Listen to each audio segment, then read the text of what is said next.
bespoke radio for the masses. Headline edition, July 8, 1947. The Army Air Forces has announced that a flying disc has been found and is now in the possession of the Army. If the game is rigged, change the game. Game changer. I occasionally think how quickly our differences worldwide would vanish if we were facing an alien threat from outside this world. This is Fade to Black with your host, Jimmy Church, on the Game Changer Radio Network and KGRA, the Global Radio Alliance. I need your help to get to the year 1985. You're listening to Fade to Black with Jimmy Church on the Game Changer Network. Good evening. Fade to Black. Bespoke Radio. For the masses. Yeah, man. How you doing? How you doing? Today's Wednesday, September 1st, 2021. 245 days into the new year. Only 130 days left. We are live from a bunker somewhere in the middle of nowhere. A total undisclosed location, but it is beautiful. And I would like to welcome everybody listening all around the world, all across the United States. Hither and thither, to and fro, back and forth, up and down, east and west, north and south, far and near. This is Fade to Black for KJCR, the Game Changer Network, and KGRA, the planet. I'm your host, Jimmy Church. What is cracking, everybody? How you doing? How you doing? All right. Looking forward to tonight. Daryl Anka stops by to talk about his new film, Alienated. I've been talking about Alienated all week. You need to see this movie. We're going to be talking about that, so much more tonight. I also want to do a dive into the science behind this film, too, as well. So well done. And the things that I'm into, right? All those little comments, all those little things, those little nuggets, they're all in this film. Yeah, there's some moments. Anyway, so we'll be talking about all of that. We'll talk about Bashar. We're going to talk about UFOs, UAPs, the UAPTF report, and all of that fun stuff. All of that tonight with Daryl Anka. We've got a little bit of a programming change this week. Tomorrow night, no Fader night. Now, Ryan Sprague is back. Tomorrow night, we're going to have another try at our conversation about UFOs somewhere in the skies. And everything just crashed on Monday. It was bizarre because last week, everything's fine. And then just Monday, everything just went wrong.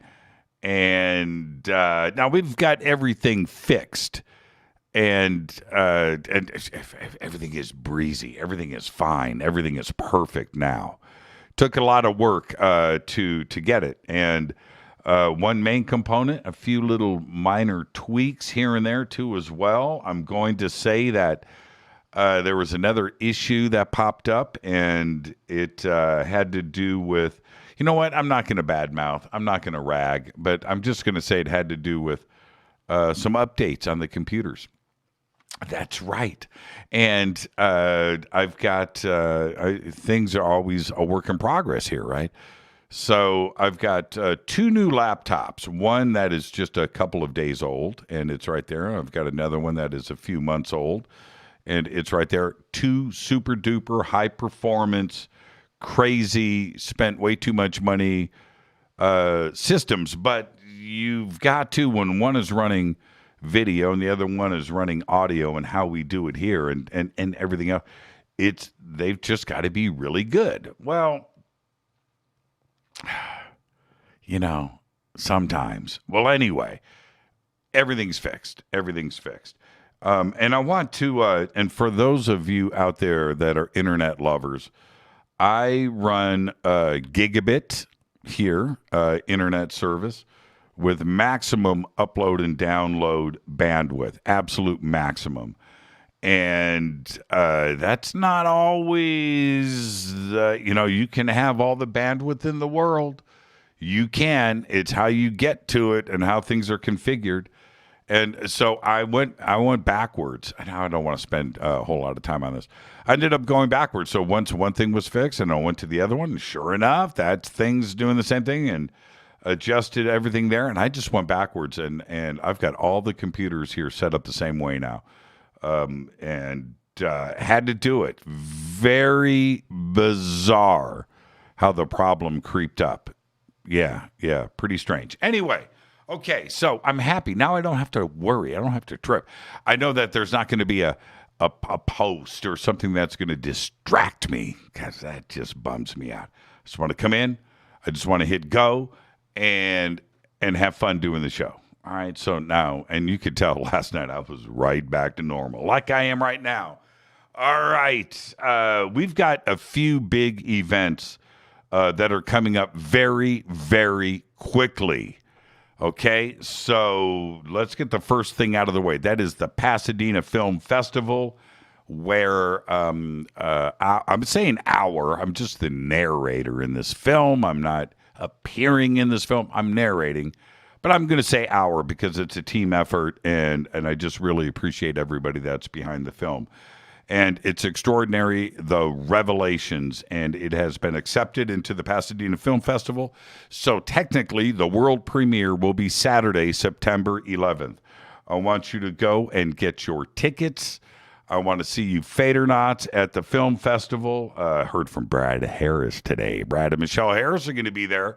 Yeah. So come and hang out with us, okay?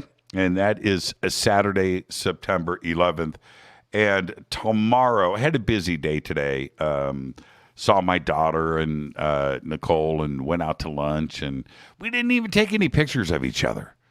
Yeah, it's always fun to hang out with your daughter. So I did that today and had other stuff that I had to do. So tomorrow I will get everything posted out into social media. We had to modify the website today and artwork and all kinds of stuff. So very, very busy day today, but I'll get around to it tomorrow.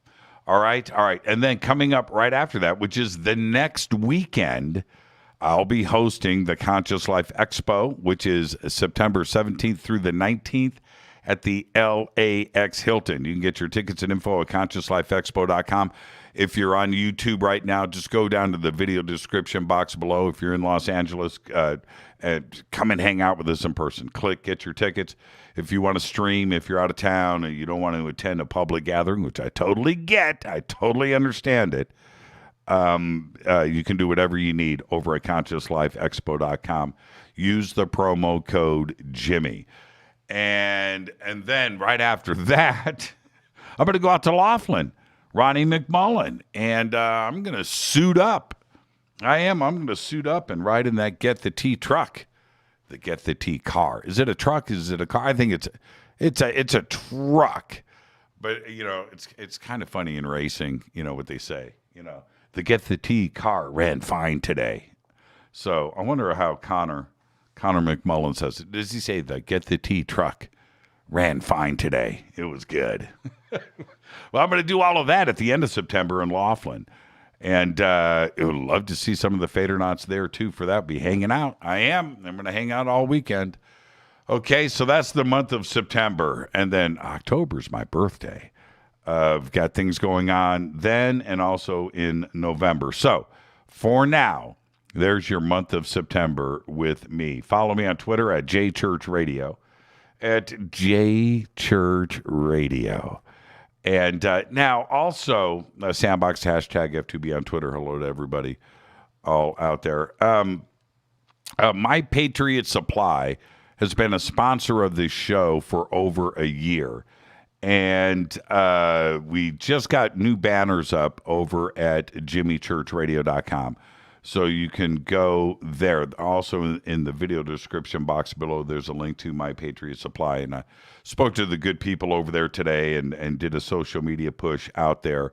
Been running commercials for a year. So be prepared. And the reason why all of this kind of surfaced, it's Hurricane Ida right now. And not only Louisiana, all the way up through and, New Jersey today. Oh, man. So you need to be prepared. Power goes out, anything crazy. You need to be able to make sure you can take care of you and your family. All right? All right. You run that house. You don't want to be caught. You don't. And so all you have to do is go to preparewithjimmy.com and get yourself all hooked up. There's some specials that are running right now that are excellent. So head over there and support the show, My Patriot Supply. Okay, let's get to the breaking news. Man, this coffee's good today. Hold on for a second. Hold on. Earlier today, so Nicole comes by. And we have lunch. We come back to the house, and she's like, "Can you make me some of that coffee?" I said, "Yeah." So we got to, what is better? I'm going to say this right now. What is better than sitting on your back patio, watching the hummingbirds and the feeders with your child, drinking coffee, and just enjoying the moment? What is better than that? And the answer is nothing. Absolutely nothing. It was just a wonderful, wonderful day. All right. So anyway, hey, Dad, how about some of that coffee? Yeah, honey, coming right up.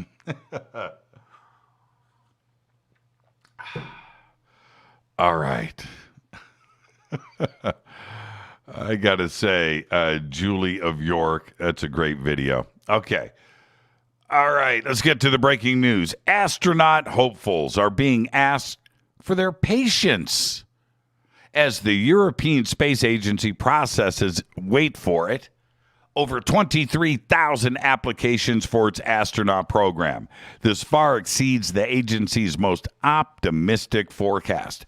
After the ESA's last call for new astronauts back in 2008, there were only 8,413 finalized online applications. However, this year there has been a boom of interest. It seems that everybody wants to leave planet Earth. Yeah. Joe Rogan announced today that he has tested positive for the COVID-19 and says that he has embarked on a total fringe treatment program. He's taking all of those conspiracy drugs, and that's all I'm going to report to you. I'm not going to say anything more, but rumors are that he didn't get the vaccine. He was going to do it, then he wasn't going to do it, and then he's going to do the Johnson jab, and then Johnson, whatever. So nobody really knows if he's actually vaccinated or not. In his video today, I'm just going to say that I don't care what he says. I feel great. He looks sick. He does. So let's just hope he gets better soon. All right. You've seen the video. You know what I'm talking about.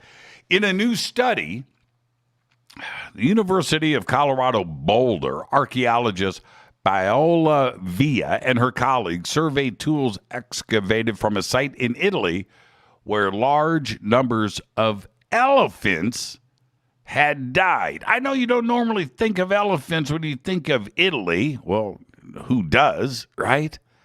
But check this out. The team discovered that humans at this site roughly 400,000 years ago appropriated those carcasses to produce an unprecedented array of bone tools, some crafted with sophisticated methods that wouldn't become common for another 100,000 years. Now, wait a minute. Homo sapiens sapien didn't pop up until 200,000 years ago. So what humans, what versions, right? But all I'm saying is this is what is reported in the journal Science. Now, the site is called Castel de Guido, and it's not far from Rome, where check this, 13-foot tall creatures called straight tusk elephants quench their thirst. There was a river, there was a thing, there was a lake, and they just dropped their trunks down and they got their drink on. And apparently, they occasionally died. All right, let's get the show cracking. Happy birthday to today, the one and only. I'm going to say this is a weird coincidence because about a week ago, less than a week ago, I went through a Gloria Estefan and the Miami Sound Machine binge. I did. I listened to that stuff all day long. What a great band, big hits, all that stuff. I don't know what compelled me to do it. And then I find out that today is her birthday. Gloria Estefan today is 64. Barry Gibb today, 75. And Lily Tomlin, one ringy dingy, today she's 82. Our dead guy's birthday today is Boxcar Willie. Boxcar Willie, 1931 to 1999, died at the age of 67. Now, Boxcar was a country music singer, songwriter, who sang in the old-time hobo music style, if there is such a thing. You know, and he did it all complete with the dirty face and overalls and a floppy hat, and he did that whole thing, you know, wrote that song, Boxcar Willie, and stuff. Well, anyway, in 1985, Boxcar, driving his car, drives to Branson, Missouri. That's right, in 1985. He purchased a theater on Highway 76, and then he opened a museum and eventually 2 motels, both bearing his name. Boxcar Willie was one of the first stars to start a show in Branson, paving the way for all of those other nationally known names that followed. That's right. That guy was a trendsetter. He performed at his theater in Branson until he died. Boxcar was diagnosed with leukemia in 1996 and died on April 12, 1999, right there in Branson, Missouri, at the age of 67. On this day in history, OTD. 1972, it went down. Bobby Fischer becomes the first American to win the World Chess Championship, defeating Russian Boris Spassky. All of that went down in Iceland. Took 21 games, right? Like 11 draws, and Bobby Fischer kicked some Russian butt. Fader fact. When astronomer Percival Lowell, thought were spokes, quote, spokes on the surface of Venus. He talked about it. He reported about it. Well, they were actually shadows of the blood vessels in his eyes cast on his retina. That's right. Check it out. Check it out. That's your Fader fact. Tonight, we welcome very special guest. Daryl Anka is stopping by. Love it when he's on the show. Such a great person. And tonight we're going to talk about his new film, Alienated. Been talking about this film all week. You really need to check it out. So that's what we're going to do tonight. And then tomorrow night, programming change. Tomorrow night, Ryan Sprague has agreed to come back after that disaster that we had on Monday night. So he's back, and we're going to have another crack at a conversation about UFOs. All of that going down tomorrow night. There will be no Fader night tomorrow night. We're going to take some calls, though, because we're going to be giving away 2 tickets to the Pasadena Film Festival to 2 people. 1 ticket per person, 2 different callers, 2 different tickets to the Pasadena Film Festival. That's going down tomorrow night. All right. All right, Boxcar Willie, my man. Thank you, Tara.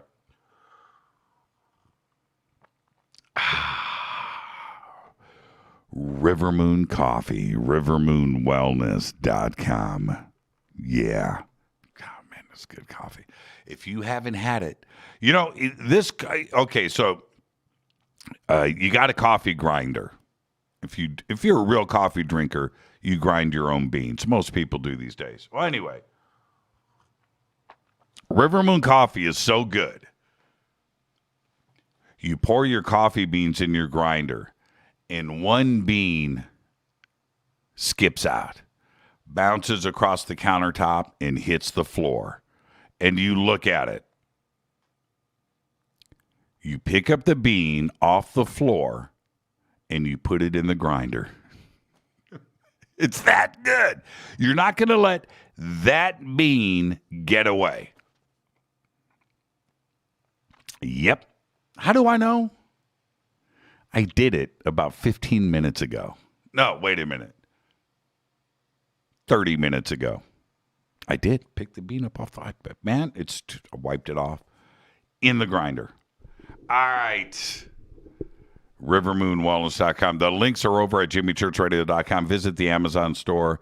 If you're on the website, promo code F2B Blend, 15% off of your order today. All right.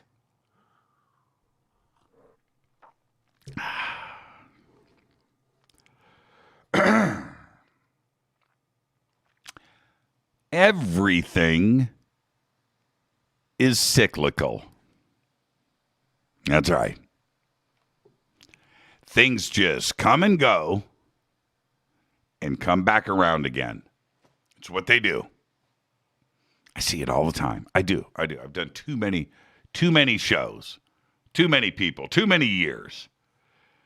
And it's strange. It doesn't matter what it is. You know, it could be the pyramids, the Great Pyramid, and suddenly, you know, this lull and nobody met, and then, you know, a few months go by, a year goes by, whatever, and then suddenly it's in all of my conversations, it's in phone calls, it's in emails. It's like, man, what's going on? It doesn't matter what it is. Right? Things are cyclical. Now, I'm bringing up the paranormal, supernatural, fringe science, lost history. I'm bringing that up, but it could be anything. Right? Okay. All right. So anyway, lately, for some reason,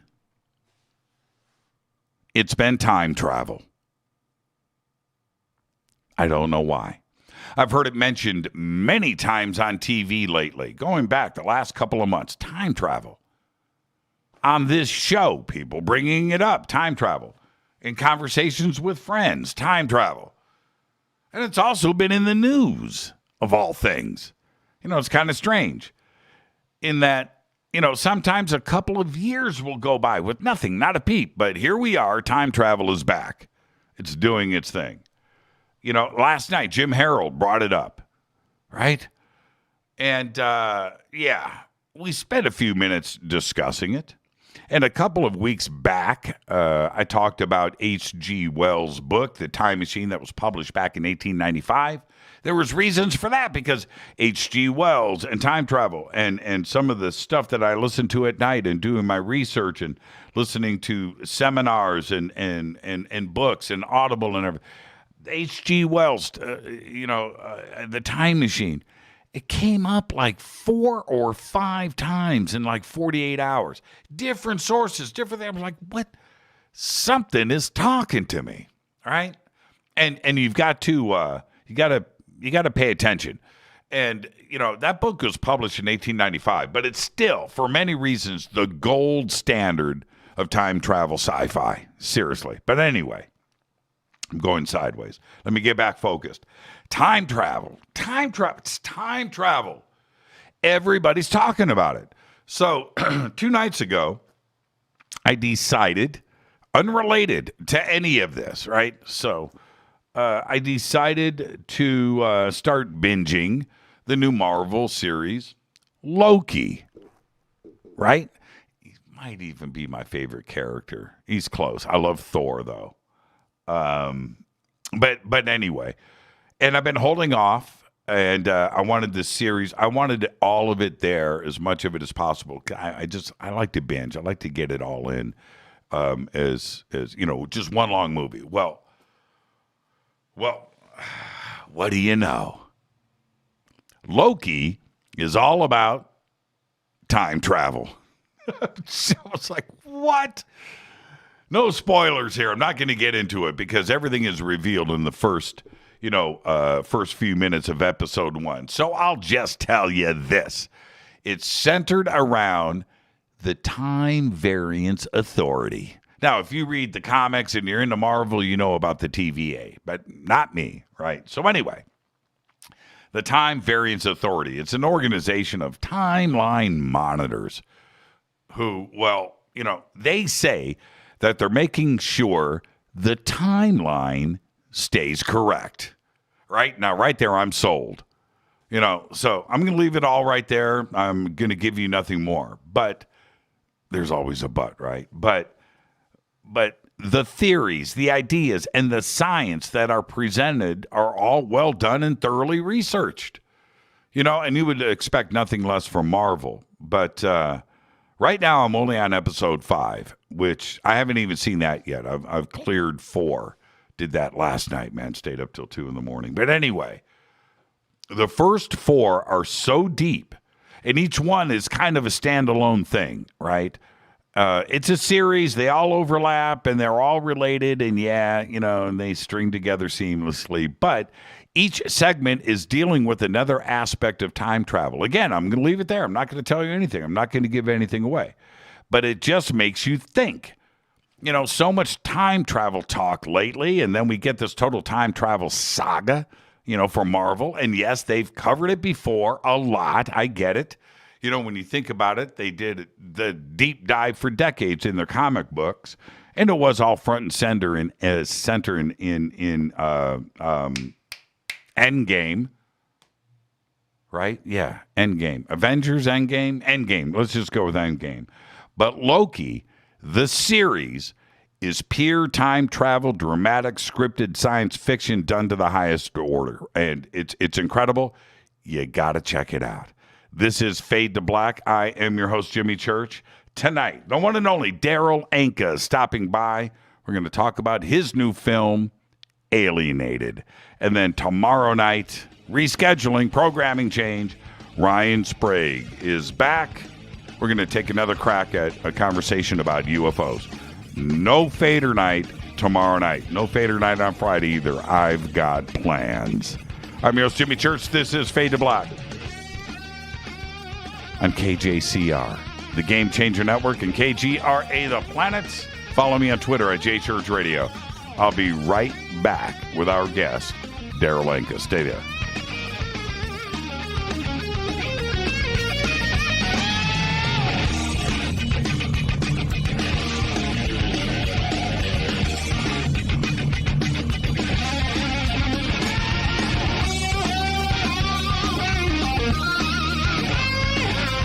This is Nicole Church, daughter of you-know-who, and you're listening to Fade to Black on JimmyChurchRadio.com and the Game Changer Network. You're listening to Jimmy Church, Fade to Black.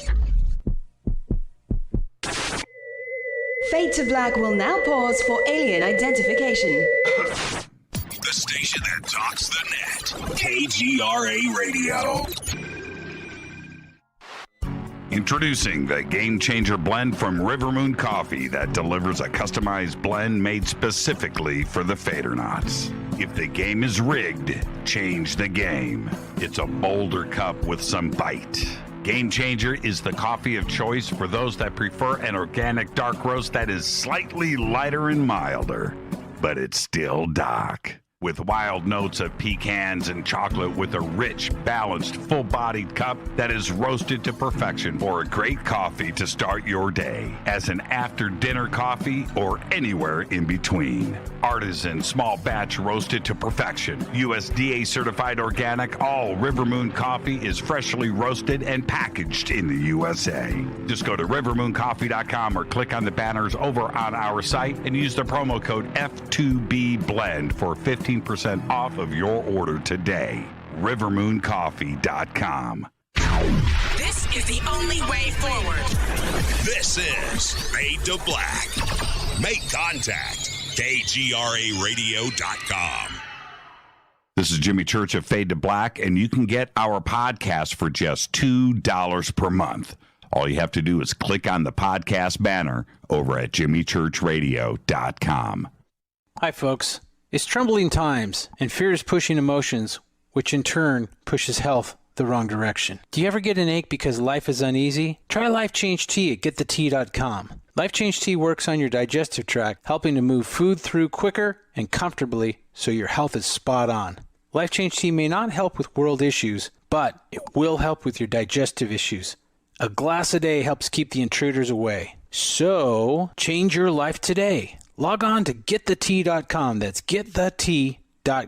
If your health game is off, get on by ordering Life Change Tea. Getthetea.com. And while you're on our site, look around at the great non-GMO organic supplements. And if you're a sales shopper, go to our specials page and see what's for you.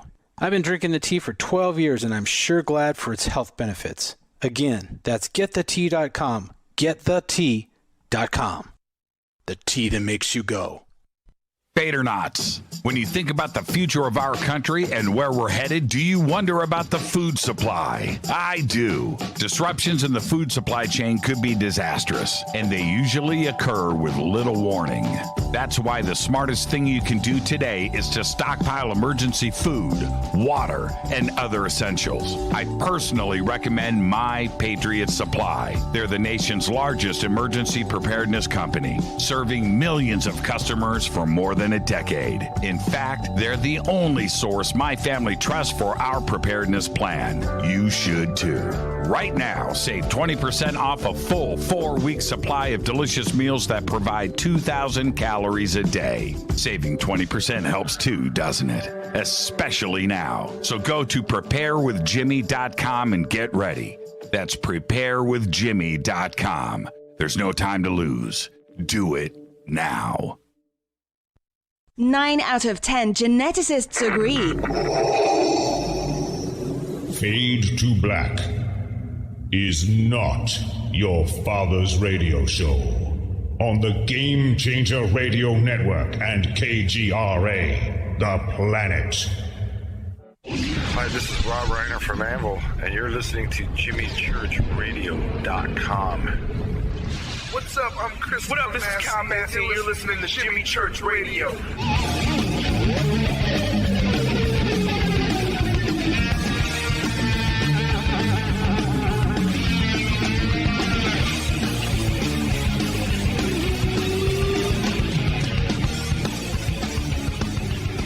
All right, welcome back. Fade to Black. I'm your host, Jimmy Church. Tonight, Daryl Anka joins us. I'm going to talk about his new film, Alienated, and I want to let everybody know about the programming change for tomorrow night. Ryan Sprague is back.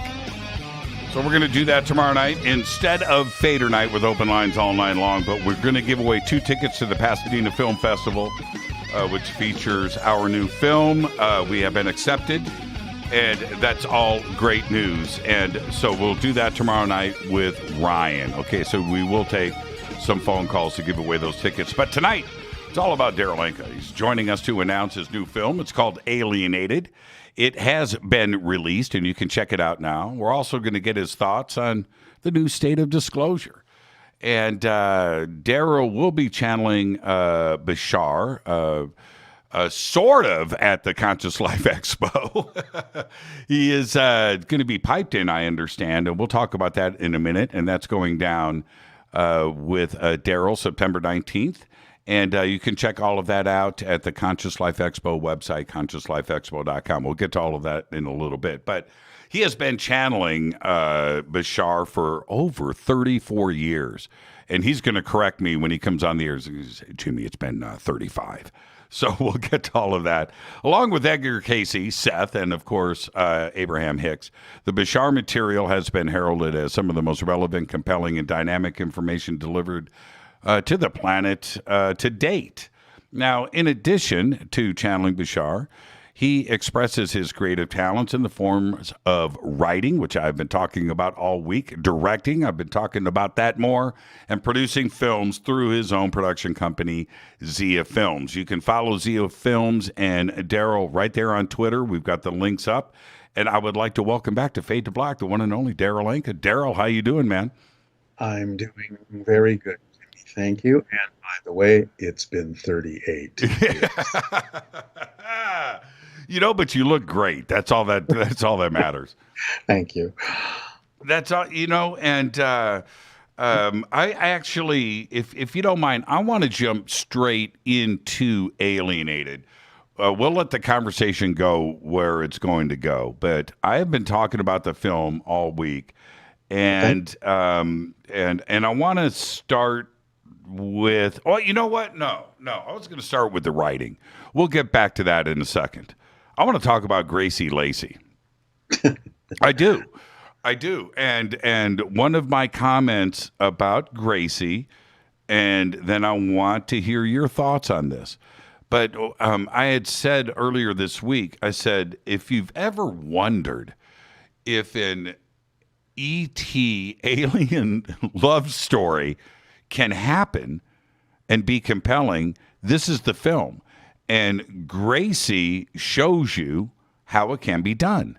And that's it. And I left it there for everybody. But it's a strange concept. But when I say something like that, am I making sense? Yes. Gracie, our leading lady, was a wonderful find, a very synchronous find. When I was looking around to cast the film, I happened to see her picture on Backstage magazine, and just something struck me instantly that she needed to wind up being our leading lady. And then she was called in for an audition, and she just blew everyone else away. And so she really did own the part. She really lived the part. And you can really see that in the film. She just completely gets into whatever she's doing. Personally, I think Gracie is going to wind up being a star at some point in the near future. But we were really fortunate to get her, and she did a wonderful job of playing Jordan Waters, her character in the film. Now, you said something right there that I couldn't agree more, because when you see the film and you're watching her performance, by the way, the casting, and Craig Campobasso deserves a lot of credit here, because everybody's acting their butts off in this film. There's no question about that. But as you watch Gracie, you can't help but think, you know what? There's big things in this young person's future. You can feel it. She's an actor's actor. Yeah, she's got that charisma. She got that it factor. Whatever that is, she has it. And you just fall in love with her. She's just adorable. And she really, really brought everything she could to the part. And we couldn't be happier. Now, one more thing about Gracie, in that she's got this thing about her that could suggest, I don't want this to sound funky, that she could be from another planet, right? She's totally human. But the way that she plays this character, you get this vibe that she's not from here. Did she just jump into the role? Did she go off and be an alien for 6 months, and get into some method acting? How did she pull that off? Well, you'd really probably have to ask her that. But yes, she did say that she just really dove into the character. In some senses, she felt that she had been sort of waiting for a role like this.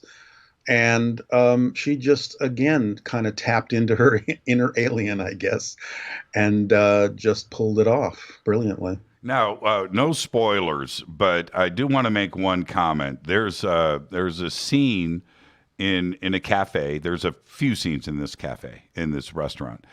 But and she shows up, and she's wearing a very special hat.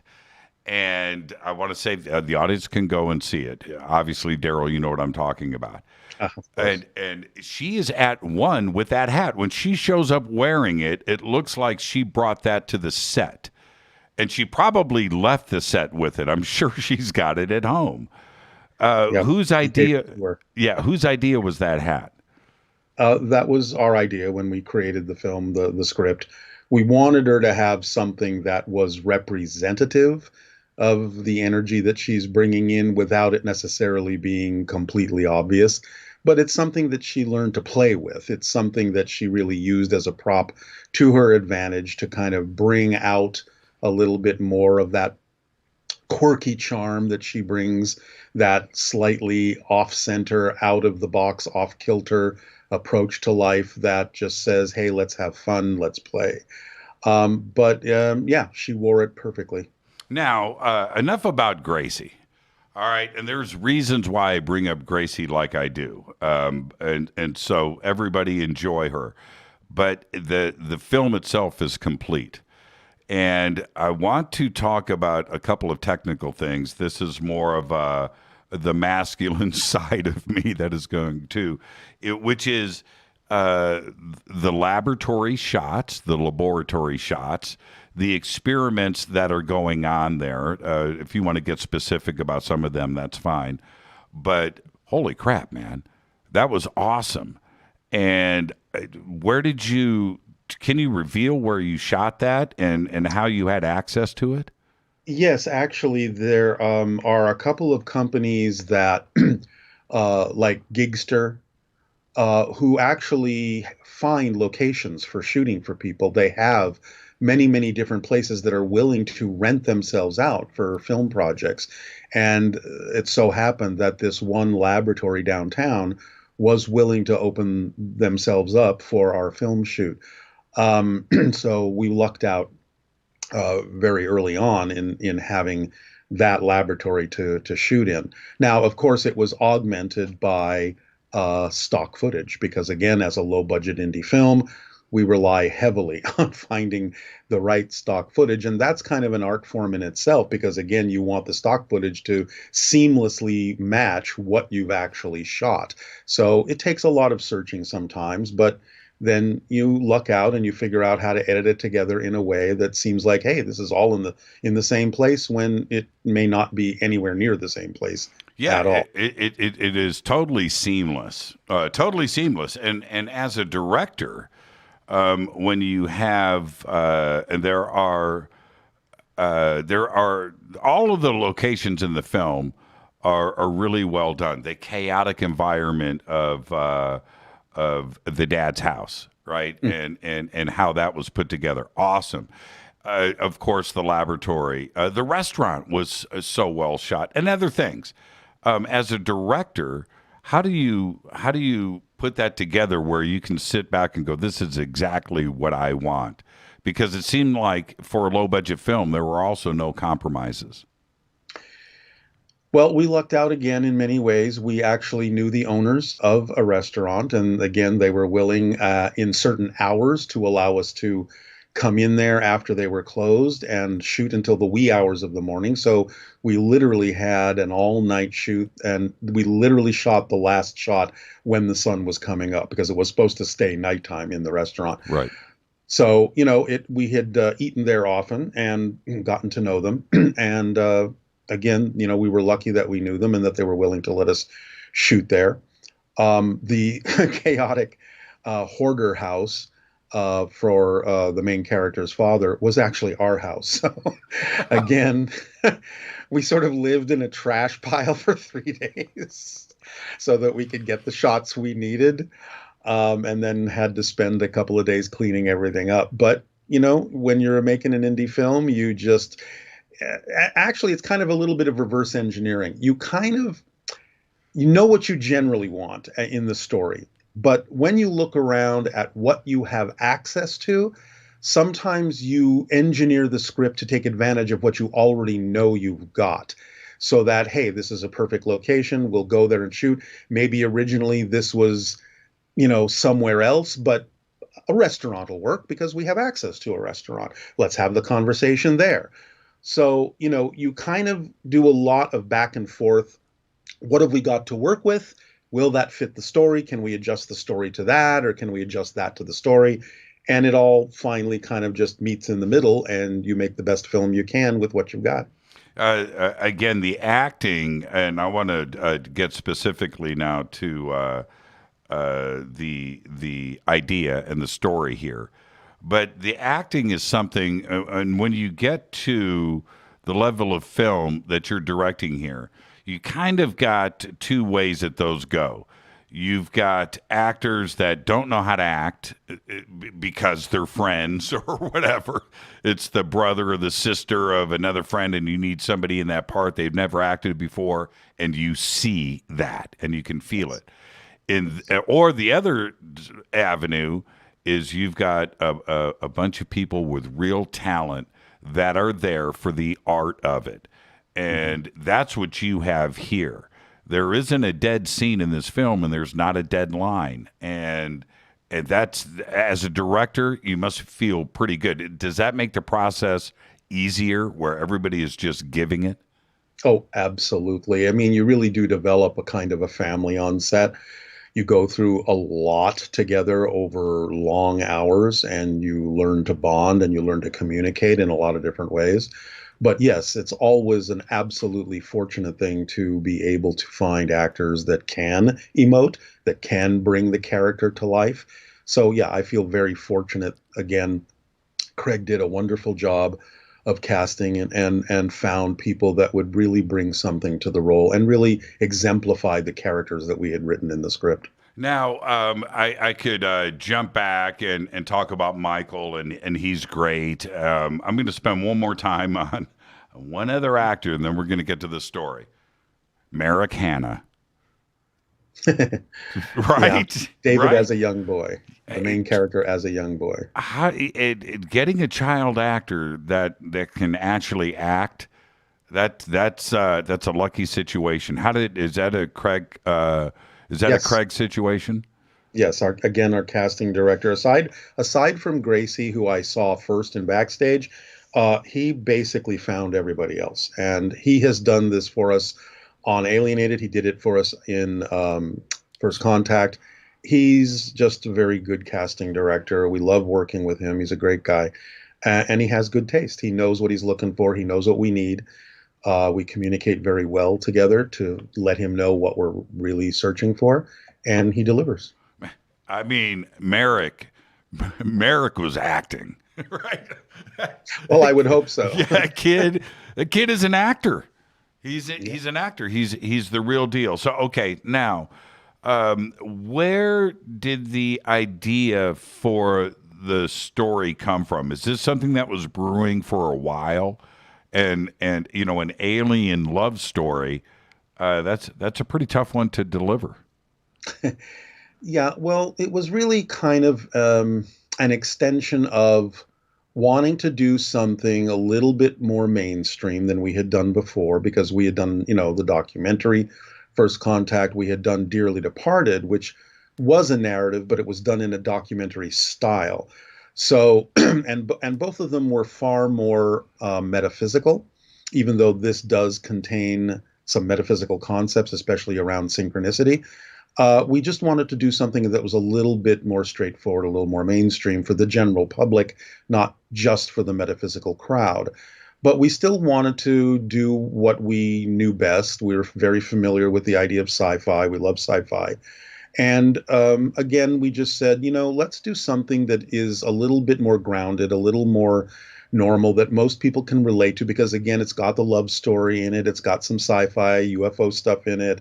It's got, personal issues in it having to do with the main character and his father, and struggling to achieve something important in life.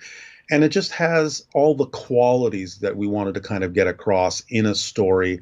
And so we just kept writing it in a way that allowed ourselves to go down those paths, and just made sure, to the best we could, that all of those ideas blended together into an easily relatable story. Now,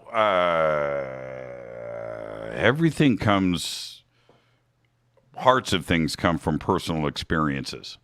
Yes. Okay. All right. Daryl, have you fallen in love with an ET? Are you My wife would say no. But she's, also open and interested in the whole idea of ETs. But my wife is my producing partner, Erica. Yes. So, we work well together.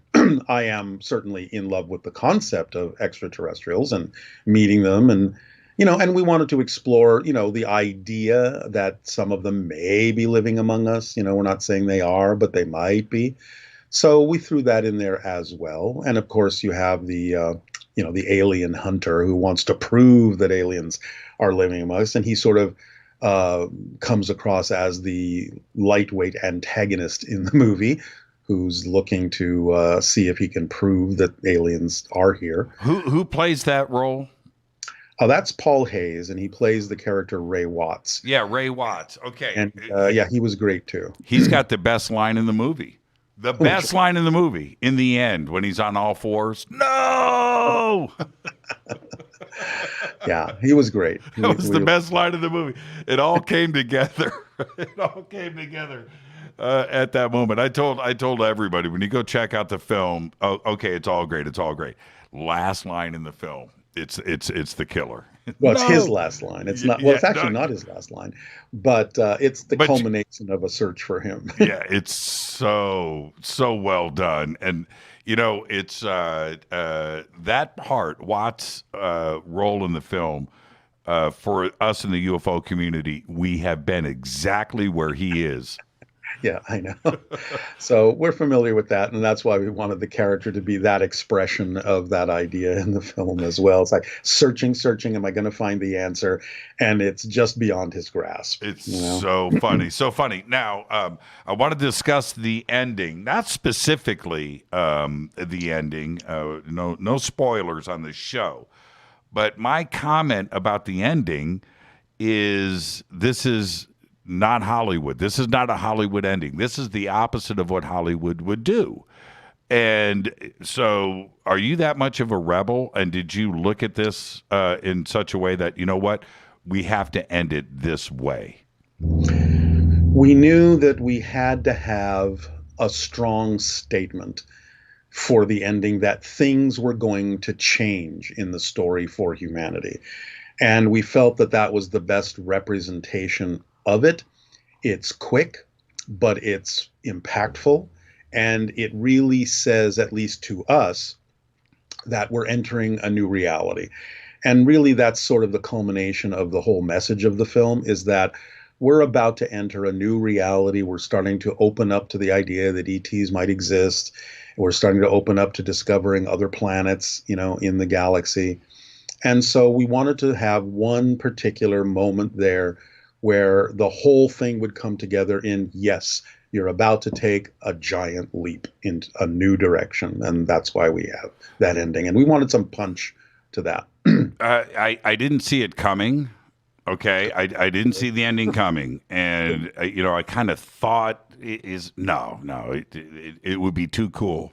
Right. We got a lot of comments in the reviews on the ending about, I think about at least a quarter of the reviews that we've gotten so far on Amazon have been, I love the ending. I love the ending. I love the ending. So we're very, very happy that worked the way we wanted it to. Yeah. Again, totally against the grain, and which this picture is. And I really enjoyed it. Now, when we come back after the break, we'll set this up now. I want to get into some of the science in the film. And there are other parts to this that the UFO community is quite familiar with. And so for the UFO community to see it presented that way, it's really cool because you get hit with this stuff. But the science part of it and the way that you are doing some of the, I'm going to say conspiracy, right? The UFO conspiracy aspect is spun into this, and now this is going out to a wider audience. So now you're presenting this concept to people that are not familiar with it. Why did you decide to approach it that way? Well, again, we wanted to break new ground. We wanted to present new concepts, new ways of thinking about these kinds of things. And so, again, we looked for a way to sort of weave it in seamlessly into the story. But we really had the intention of making sure that we were breaking new ground with this. We weren't just repeating the same things that have been done in other science fiction films. We really wanted it to be based on something that might also sound like it came from an alien point of view, when this understanding happens to the main character because of the synchronicities that happen in the film. We wanted the breakthrough that was made to be something very different than what most people have ever heard, yet we wanted it to sound very, very feasible because we believe it actually might be if you look at it from a certain point of view. So again, it was all about presenting a completely different take on the way that we think about certain things, and just, again, thinking outside the box. Now, Michael Aaron Carrico, who plays physicist David Bennett in the film, again, very pleasing on the eyes, but that's not his role. He's a physicist. And now you have to start to get into the science and the physics of things, and he's got to deliver this part convincingly, but it's also some pretty complex concepts of physics too as well. And how is he, because he acts like a physicist in the film. No, he nailed it. He nailed it. I mean, we practiced. There was some rehearsal. But he got it pretty quickly, and he understood what we were trying to deliver. You know, we discussed the concept. He got the concept. And so, again, you know, as good actors do, they ingrained it within themselves as the character, because by becoming the character, in a sense, I'm just going to put this in a metaphysical way, by becoming the character, it's the character that understands these things. So by really putting yourself into the character's shoes, and then letting the character explain these concepts in the way that the character of David would, I think that's basically what an actor will do, to let the character take over and deliver the explanation in a very simple, convincing way, even though the subject may be relatively complex.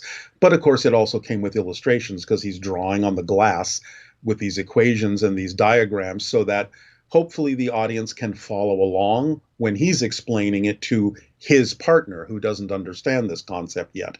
So again, it's a typical device in movies to have one character sort of explaining it to another character, the other character who doesn't know about this taking the place of the audience, who is then listening and getting, in a sense, the education. Now, I've got 20 seconds. The equations that are illustrated there, how deep did you take it? Would somebody from Caltech watch this film and go, well, that's real?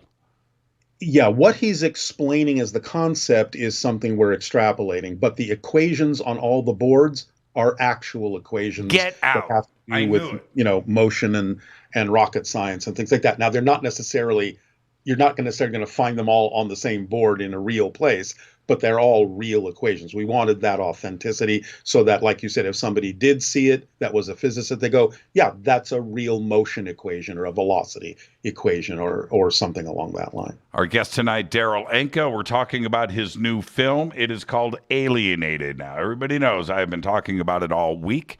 You can go to Zia Films, and the links for Zia are over at jimmychurchradio.com. We've also got it right up there on Twitter. And you can go and check out all of their other stuff, too, as well. More with Darryl when we come back after this short break. I'm your host, Jimmy Church. This is Fade to Black. Stay with us.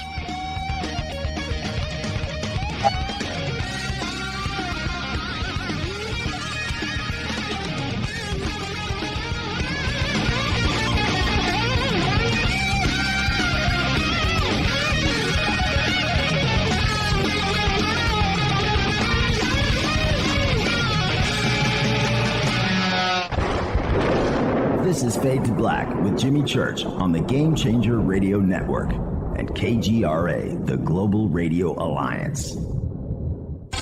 This is KGRA Digital Broadcasting Station, Salt Lake City, Utah, Van Buren, Arkansas.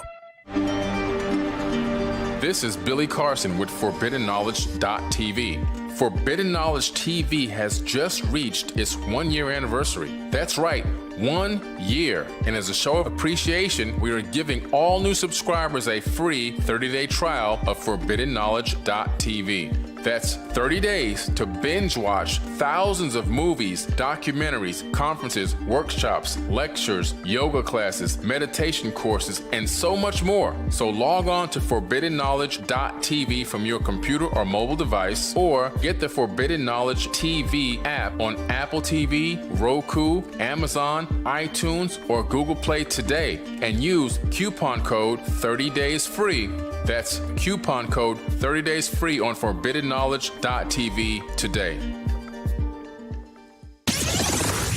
Because you never got that pony you always wanted. Damn it. Jimmy Church and Fade to Black. on the Game Changer Network. KGRADB.com. Listen, I know, and you know, that you've always wanted your first crystal skull. Or maybe you're a collector just like me, but you just don't know where to go to find the real thing. Then I met Carolyn Ford over at EinsteinTheCrystalSkull.com. Carolyn is the guardian of Einstein, one of the most respected ancient crystal skulls in the world. All of her unique skulls have been imprinted sitting with Einstein in his sacred lodge and are carved from the finest gemstone and materials. Imprinting is the process of receiving the ancient wisdom from the master skull or master computer. Einstein, the ancient crystal skull. To see Carolyn's current collection of crystal skulls, just visit her store at EinsteinTheCrystalSkull.com or click on the banner over on our site. Don't forget to use the promo code Jimmy at checkout to receive 10% off of your order today. That's promo code Jimmy. Finding your first or next crystal skull is easy. Just visit EinsteinTheCrystalSkull.com. When you take the beans from Central America with dashes of Indonesian and African mixed in and then roasted to the dark side of fade to black, you create the ultimate brew of fringe. Introducing the Fade to Black blend from River Moon Coffee. Yes, River Moon's darkest customized roast was created for the love of Fade to Black. The alchemy of masterful roasting and smoking the beans is in every sip of this full-bodied, dark Java. I need my coffee dark, deep, with distinct bittersweet chocolate highlights, just like the bunker. Leaning further into the darkness of the roast is Fade to Black blend from River Moon Coffee. Just click on the banner at jimmychurchradio.com and use the promo code F2B blend for 15% off of your order today. Hello, I'm Katie, and you're listening to my main man, Jimmy Church, on jimmychurchradio.com. Hi, this is Ray Hobbs here, repping the planet, and you're listening to my good friend, Jimmy Church, Fade to Black, on the Game Changer Network and the KGRA digital broadcast station. This is Toby Kebbell.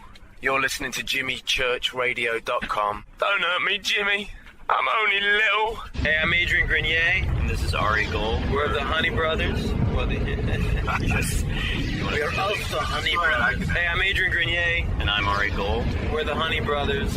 And you're listening to Jimmy Church. The Revolution.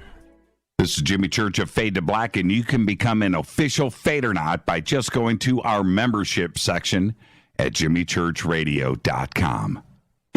Hello, this is Serena Wright Taylor from Conscious Life Expo, and you're listening to Fade to Black with Jimmy Church, who holds the Lucky Pony record for the best astrological chart since 1963. True story. This is Micah Hanks of the Gralien Report, and you're listening to Jimmy Church on Fade to Black, across the globe on the Game Changer Radio Network and the one and only KGRA Radio, The Planet.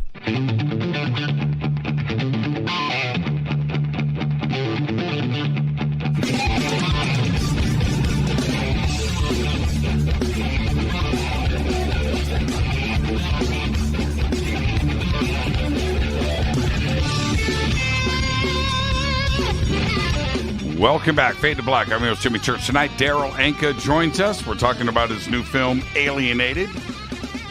We've got all of the links up, and I'm going to just hand this over to Daryl for a second and say, Daryl, where can everybody see the film?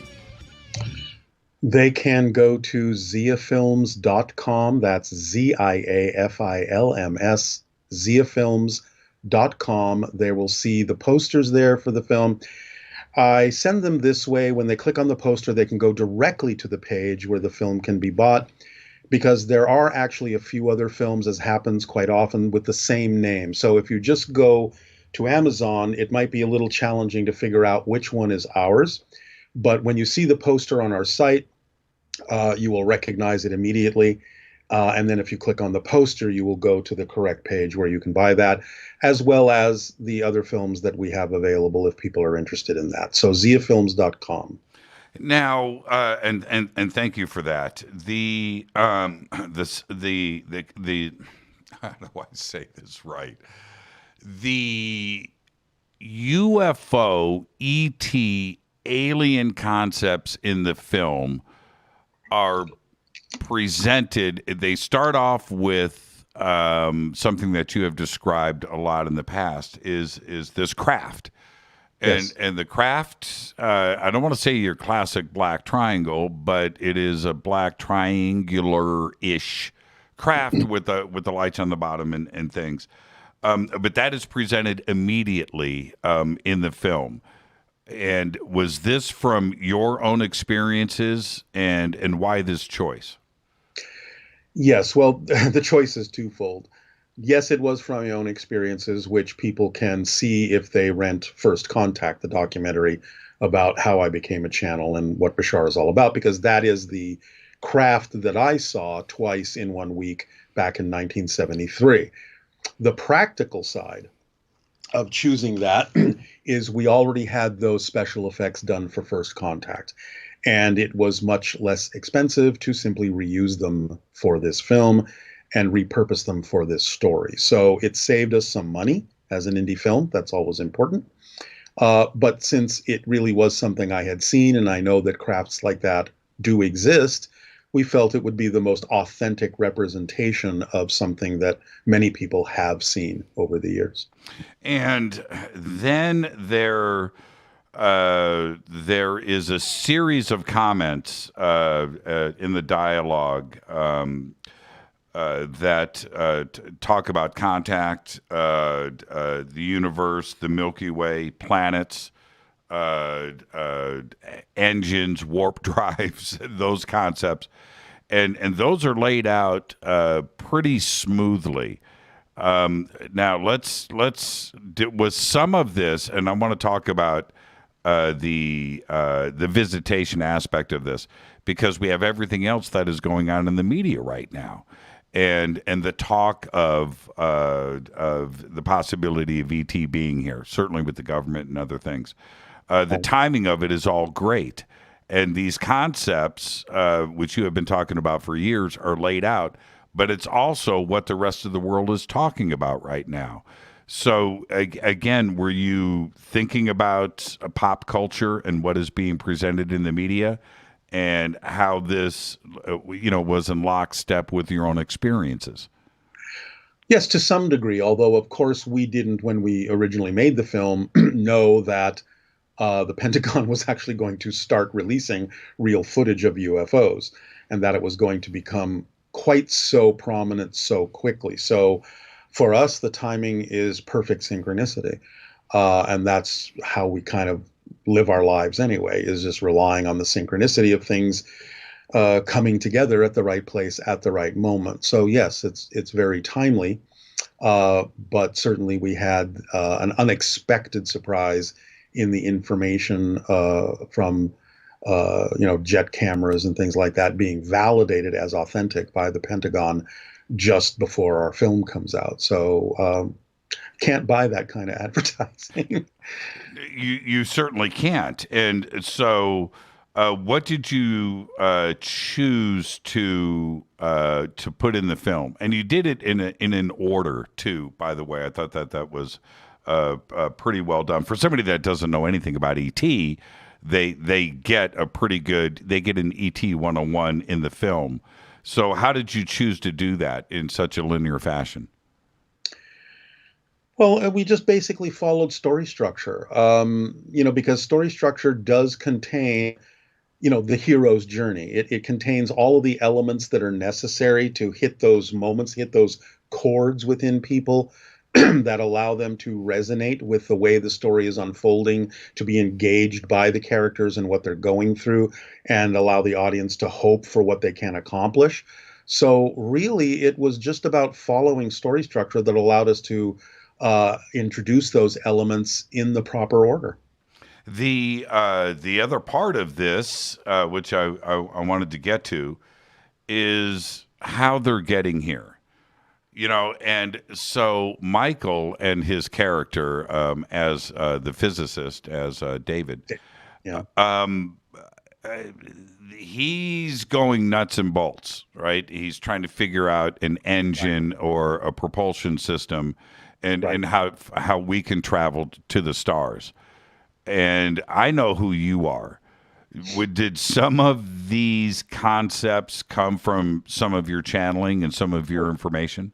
Absolutely. In fact, the actual explanation that the character David finally gives when he's attempting to explain it to his partner Bill is literally how the channeled information explains that some ET races travel from star to star. And it's a completely different concept than when that first came through in the channeling. There was no concept like this anywhere. People talk about warp drives and wormholes and all that. This is a whole other idea. And the fact that it came through the channeling and explained in such detail about how it actually works and what the principles are that it's based on were something I had never heard before. And it formed a perfect basis for us to use that concept in the film, since our intention was to present something that could be real, but that really wasn't in the mainstream idea of how you travel between the stars. And again, it made it seem that much more advanced that he figured this out from such an unusual direction, and that it could be something that aliens might think of that we haven't thought of.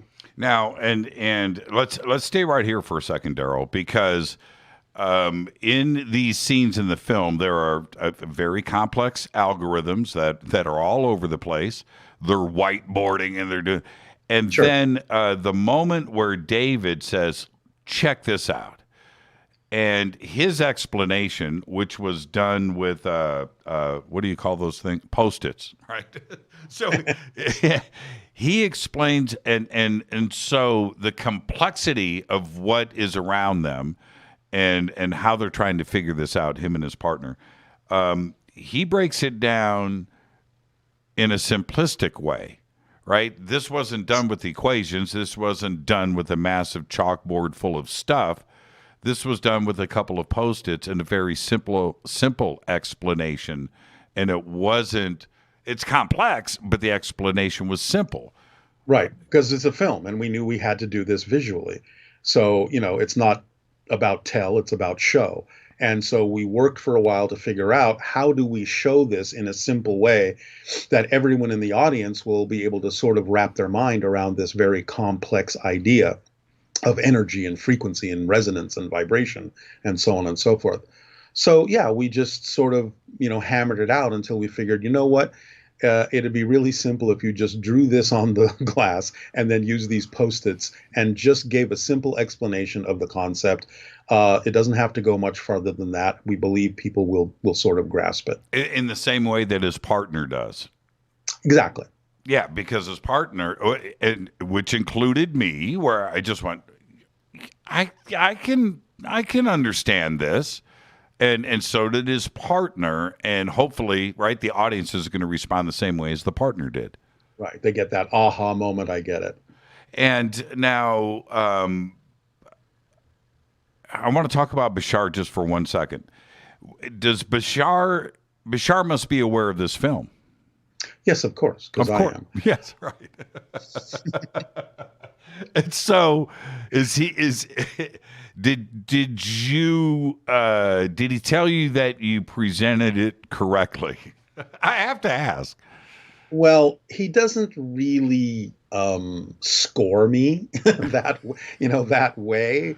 But I know that in following my own intuition and what I've learned from him about being in the right state when you're creating something like a story like this, it unfolded in the way that it needed to. So I know that he's absolutely fine with it. He would never say otherwise anyway. But it did the job it needed to do for what we needed to accomplish. And by allowing our own creativity to come to the forefront and just following our intuition, and also, again, relying on the synchronicity of what happened on set, with all the actors coming together, the locations that we found that we didn't think were possible to find. And, in the sense, to me, that's the sign from the universe that, yes, go forward, because here you're being given all these opportunities to pull things together to get your story done. So we just let it unfold. Now, how would you? I want to ask about the reaction to the film. Do you feel that this is a film about E.T. and contact, or is this a love story? You know, you think it's both? Well, yes, because also the main message of that is we have to be kind of in a state, for lack of a better term, of love, to open up to the universe and allow beings to come in who may also operate on that level, so that we understand we can make peaceful contact with beings from other planets. It's not the old sci-fi chestnut of being taken over or anything like that. But I think it sends a message that you have to be in that state to really accomplish things that are really powerful in life, and to allow synchronicity and the universe to bring you what you need. So there's a lot of levels to the messages and information in the film, while not, beating people over the head with it, because you can't do that in a movie. Again, it's the characters that bring the messages in their actions and their behavior and their reactions to things, and the story that carries that forward and gives them the spine to be able to deliver that idea. So, yeah, I mean, I think, again, it's both. It's like a lot of good films, it's more than one thing. And how has the audience reaction been? Are they understanding the film? Well, it's been wonderful. I mean, now the film only just came out recently, so we haven't had a lot of reviews yet, but 99.9% of them are all 5-star reviews. So they're like loving it. They love that the film is out. They love that there is a film like this out at this point. Again, a lot of them say they love the ending. They felt a lot of emotionality in the characters, which we were going for, hopefully. And yeah, they're enjoying it, and we're very happy with the reaction so far. Now, there's another thing that I think happens with relationships, and that is said female side of the relationship would like to go see this movie, and they convince, not yours, or anyway, they convince their other half that it's an action film, that there's this, you're going to love this. But she knows that it's more for, anyway. And most guys go and they go, man, this wasn't a shoot 'em up action film. This was a love story. In this case, the male half of that relationship can walk away going, you know what? I got the masculine side of this. Right? This wasn't a love story. It was kind of both. Yeah, exactly. We wanted it to be a balanced thing. We wanted everyone to be able to enjoy it and get something out of it, and it has a little intrigue in it, a little mystery, a little danger here and there. I think it's really got something for everyone. That's what we meant when we said we wanted to do something that was a little more mainstream, so that we don't exclude anybody from being able to really enjoy it, while still making sure that we stick to a strong linear story and not trying to please everyone, because you can't, but having something in there for everyone. So like you said, they can walk away going, you know what? I enjoyed that, and I like this part and I like that part, So again, I think it's doing that job as best as we could do it with what we had to work with. It's an excellent film, Daryl, and it's something that you can really be proud of. And I had said, yeah. And one of my friends, big macho guy, right? Tattoos, bald. And so I put out a bunch of stuff on social media, and he sends me this message. He goes, Jimmy, come on, man. This is a Lifetime film, right? And you know what? Honest reaction. And I totally get that coming from him. And you know what my reply was? I said, even a big old macho dude like yourself is going to dig this film. And that's I'm going to leave it right there, Daryl. That was my reply. Yeah, I'm not sure a film like this would actually wind up on Lifetime. It's a little too bizarre and off kilter for them, I think, but I get the point. Yeah, I totally got the point. And then he got mine. And he said, Jimmy, all right, I'll take the recommendation. Now, okay, excellent film. Everybody go to ziafilms.com and you can navigate your way through to how you would like to check it out. But it is so highly recommended. I haven't talked about a film like this, and Daryl, I have directors on all the time, and I have actors on all the time, and we talk about their new films and things. But this one got me. This one got me. It's really well done. There's I think that one of the things that I like to do, that this film allowed me to do, is I like to tell people about those little things that are not in the mainstream that you're going to watch and enjoy, and it's our little secret, right? It's our little secret film. And then they're going to go, and it's going to be word of mouth, and it will continue on that way. And this film allows me to do that. So, thank you. I'm glad that you feel that way about it.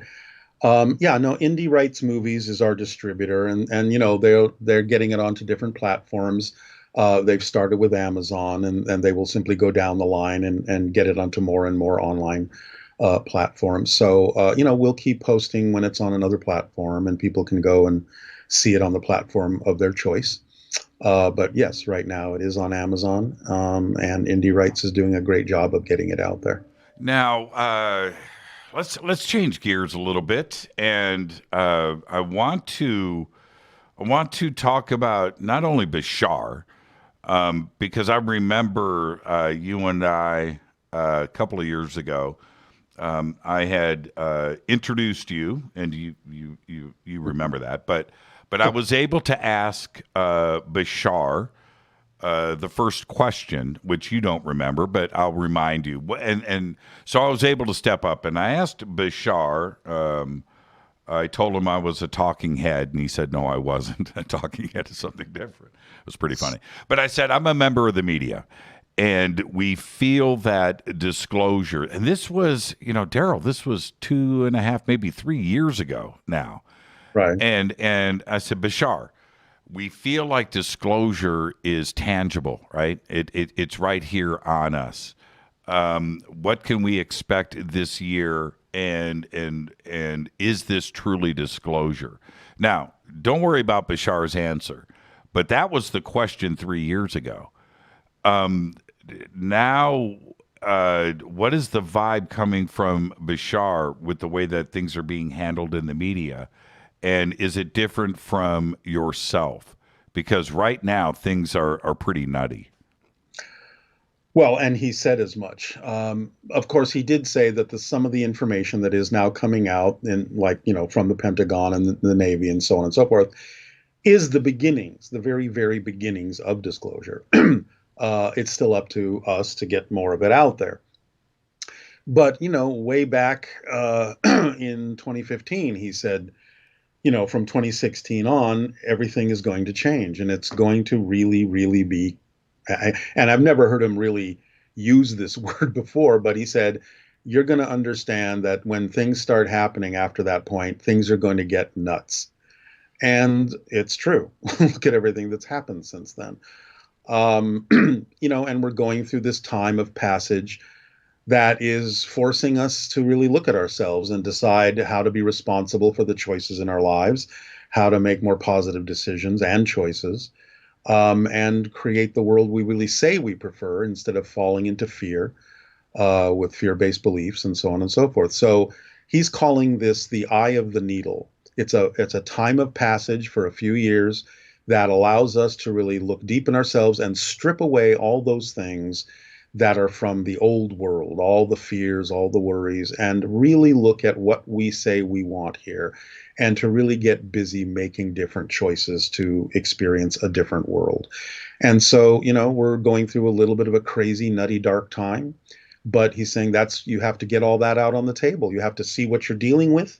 You have to be honest with yourself about it, and learn the lessons that come with having made choices that are not necessarily always the best choices.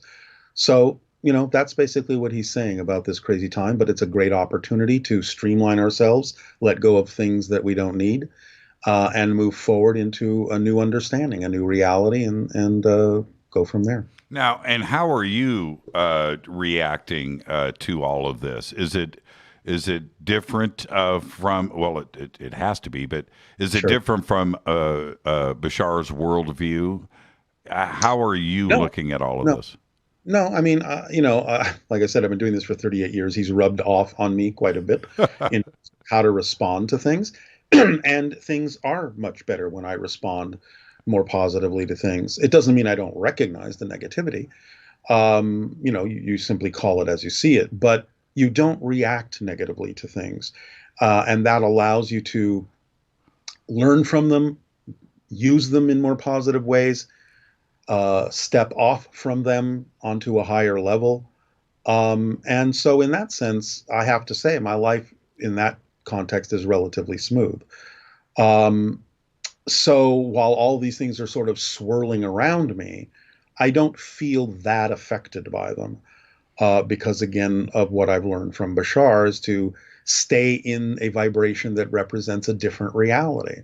And that actually allows different things to happen to me or be perceived by me that people who might get lost in fear will simply not be capable of seeing or being able to use in a more positive way. So I'm very fortunate, I feel, that the information that he's delivered to all of us, when applied very directly, cleanly, and precisely, is actually provable on its own merit as something that actually works in physical reality, like an instruction manual to operate a piece of machinery. It's literally that clear when you understand what he's talking about. So, yeah, I incorporate those as much as I can every day, more and more, and things get more effortless and more synchronistic. Now, you've just said, the word fear a few times in this segment, and I totally get it. And that is one of the apparent angles, not only from the Department of Defense and certainly the UAPTF report, but the media too as well, that this ET reality is something that is fear-based and it's a threat. And they're using these words, right? These negative words. Why do you think that they're taking that approach? Well, I don't really think they want things to change. They're the people that are in power. They want to remain in power. They want to look like they know what they're talking about. And I have a feeling that many of them are scared that they have no idea what to do with this, except to keep the information at bay so that the society doesn't change, so that we don't realize that we don't necessarily need to listen to what they're saying.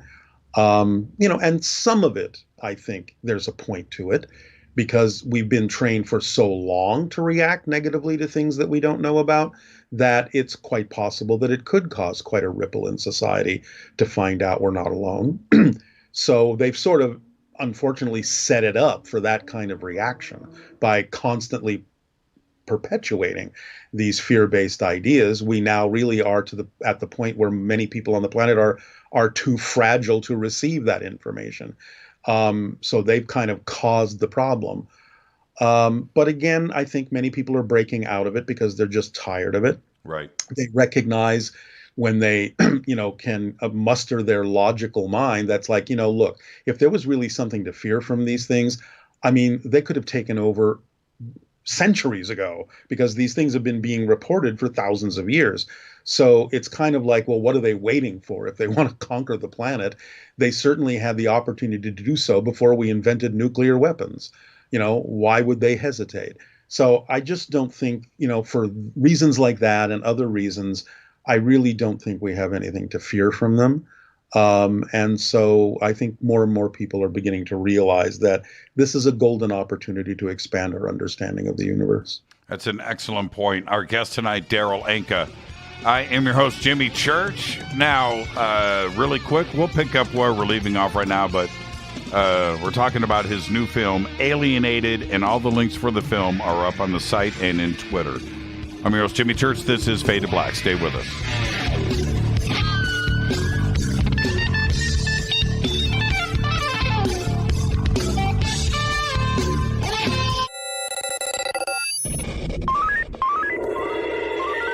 Way out here, we listen to Jimmy Church. You're listening to Fade to Black. Oh, Always on the edge of the hottest alternative talk. Jimmy Church with Fade to Black. KGRARadio.com. ¿Qué tal, mis amigos? Yo soy Mario Carson, el tiburón, y los invito para que escuchen a mi buen amigo Jimmy Church Radio. ¡Claro que sí! Do you want to be an official Fadernaut? Of course you do. This is Jimmy Church of Fade to Black. Just go to our membership section at jimmychurchradio.com.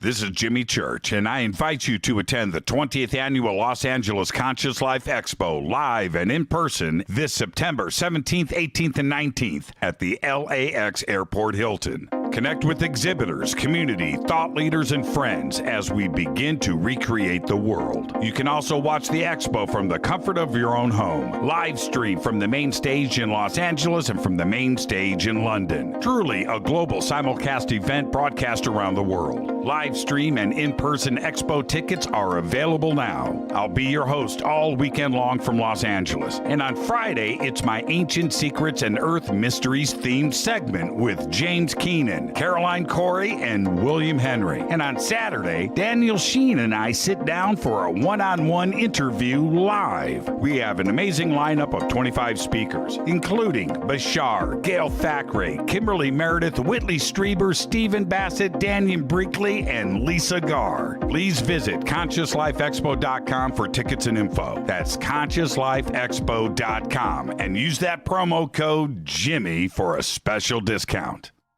Fadernauts, when you think about the future of our country and where we're headed, do you wonder about the food supply? I do. Disruptions in the food supply chain could be disastrous, and they usually occur with little warning.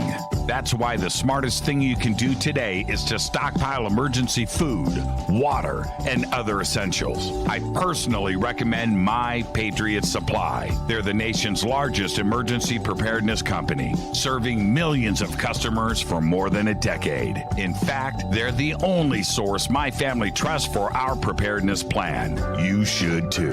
Right now, save 20% off a full 4-week supply of delicious meals that provide 2,000 calories a day. Saving 20% helps too, doesn't it? Especially now. So go to preparewithjimmy.com and get ready. That's preparewithjimmy.com. There's no time to lose. Do it now.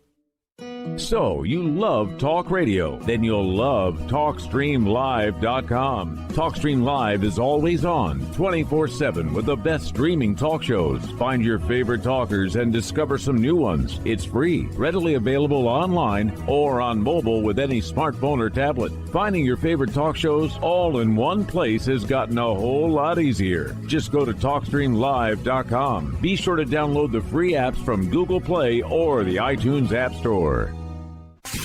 You listen to us, and we listen to you. And so does the CIA. KGRARadio.com. You are listening to Fade to Black with Jimmy Church on the Game Changer Network. Oi, oi, I'm Reese Evans. You're listening to Jimmy Church. This is Revolution. The revolution will not be televised. The revolution is on radio. Ciao.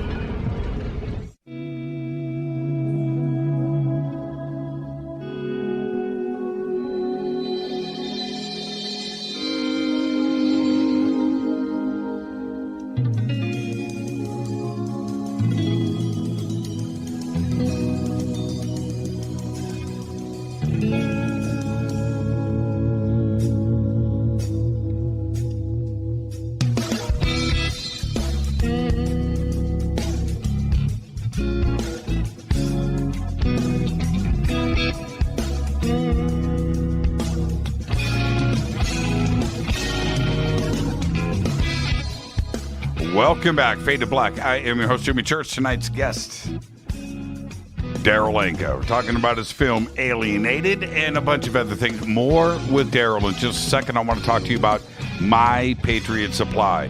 Preparewithjimmy.com. It's all simple to do with everything that is going on right now in the country. We've got wildfires. We've got Hurricane Ida, power outages. everything going on. You need to be ready to go when something like that happens to you. You want to be prepared for your family, and it's all simple. Click on the links in the video description box below. You can also head over to jimmychurchradio.com, click on the banners, and we have everything up in social media. My Patriot Supply. All right, our guest tonight, Darryl Anka. Now, Darryl, Bashar is going to be appearing at the Conscious Life Expo. I'm hosting all weekend, as you know, and you're going to do this session remotely? I'll be zooming in, yes. You'll be zooming in. Now, Bashar's a pretty funny guy. And I think, and I want you to go with me on this, as you can act as his representative right now, is that I think he likes a crowd. I do. Does he react differently without the energy of a room full of people in front of him? Sometimes. It will depend upon what it is he's attempting to deliver to them. But of course, if there are people in the room, he will feed off that energy and reflect it back. But nevertheless, he can be just as funny, just as intense on a one-to-one basis as well. It just depends on what's going on with the people that he's communicating with. Does he? And I mean that, I love a crowd, right? I do remote things all the time, but there's a vibe, right? If you're a band, right? Sure. Do you want to perform live in a studio, or do you want to be out in an arena? Does Bashar ever say, and I'm being straight up. Does he ever, No. I mean, that would be more me. I enjoy it. But he doesn't care because he knows, again, he trusts the synchronicity of the way things are happening. He delivers what he needs to in the context in which it happens. He doesn't have a preference in that sense. Fair enough. Bashar, and that will be September 19th, I believe. Correct. And I'll be introducing you remotely. It'll be the same thing. We're going to have a good time. I'm really looking forward to it. The UAPTF report. Now, you have you had your first sighting back in 1973, right, in the Valley. Mm-hmm. You've been following this for a while, and the anticipation of this report, Darryl, was something that was very tangible. I think that we all felt it. What was your reaction when you read the report? And I'm just going to ask you that first. What was your reaction? I didn't necessarily expect much. I didn't expect them to be definitive, but I think the idea of the anticipation kind of was the purpose to me. In other words, it shows that there are a lot of people that are extremely interested to find out what's going on. So I think the report was safe in a sense. They're not saying it wasn't ETs. They're not saying it was. They're leaving themselves open. But I think it was done to get a reaction from the public to see how the public would respond to the idea that a report was coming out. And I think overall, the anticipation showed that people are definitely interested, but I think the report was safe and didn't really reveal that much that I considered to be new information. And what did you think about the reaction of the world? Well, like I said earlier, I think more and more people are demonstrating that they're more open to the idea of the possibility of ETs being here, ET contact. So you're seeing a split, I believe, between two different realities. And again, mostly the reality of fear and the reality of hope. So I think people are starting to sort of gravitate into the direction of the reality that they prefer more and more. It's becoming a little bit more acceptable now to say, yes, these things are real. And I guess a lot of people on Earth feel that that's a big step. I mean, you and I are used to these kinds of things, and we don't feel that it's necessarily a big step what's happening here. But I know there are a lot of people in mainstream positions that feel even the admission that these things are real. Yeah, we don't know what they are. We're not saying that they're aliens, but we're not saying they're not, which basically sums up the report. For them, I think it's a big step to even admit that these things are real. And then I've noticed a little bit of a change. There's a little bit more respect in the media, the little more seriousness in the media now about reporting UFOs, whereas before it would all just be sort of, ridiculous and ridicule and joking about it and ha. But now, when you have the Pentagon and the Navy saying, hey, we may not know what these are, but they're here, they're real, it's a real thing. Now you see a little bit more uncertainty in the media, a little more respect. It's like now they talk about it a little bit more seriously. And I think for a lot of people, that to them is a huge step forward. So I'll take it. Is this the big D, right? Is this the disclosure? No. I think it's the beginning, like Bashar said. It's the very beginnings of it. And again, I think we're going to see a series of put something out there and let's wait and see what the public does with that. Then when they get to a certain point, it's like, okay, we'll put out a little more and then see what the public does with that. I think it's going to be something that is overall a very gradual process from our side. But I also think we're going to see more and more from the ET side as well in terms of sightings. Something will become a little bit more obvious and less easy to explain away. So again, I think back and forth, a little game of tennis or volleyball between us and the ETs in presenting a little more information here, getting a little bit more of the ET side with sightings until it just becomes so self-evident that nobody needs to say anything anymore. It's just an accepted fact. The Tic Tac, I want to talk about those 3 videos for a second, and Bashar. Yeah. Depending on who you are and how you want to view these videos, you're going to have your own perception, your own discernment, and what you're seeing is what you're seeing. But what does Bashar think about those videos? He has recently said that the Tic Tac shaped ships are connected to the hybrid beings that are ultimately going to make contact with us. And the reason they're that shape is because not only do they go into space and through the sky, but they're also submarines. So just like our submarines are sort of built cylindrical with rounded end caps, theirs are too.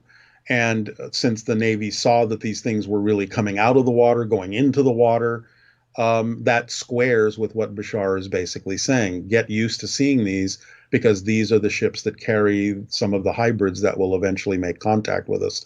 And that the Tic Tacs are that way because they're also submarines as well as space vehicles. Is he familiar with those beings that are operating those craft, the Tic Tac? He is. He is. Yes. So he is it Bashar or his people? No, it's a different hybrid race. It's a different hybrid race. They have different hybrid races, and there is one in particular whose, let's just say, job it is to be the first hybrid race to interact with us when open contact occurs.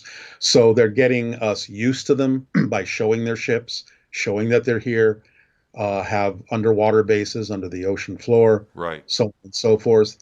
And it is connected to the group of hybrids that he is saying, Bashar said, will eventually come to actually live on Earth in sanctuaries where we will have the opportunity to get used to them being here.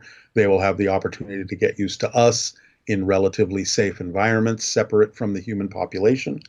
But that this is them right now showing us that they are here on the planet. Now, has Bashar, I'm specifically asking about Bashar. I'm trying to get information like everybody else. Has Bashar mentioned why the U.S. Navy, right, and why not over New York? Well, because again, they wanted to show that they have bases under the water, which is one of the reasons why they're difficult to get to. Bases on land have been talked about, underground bases and things like that for quite some time.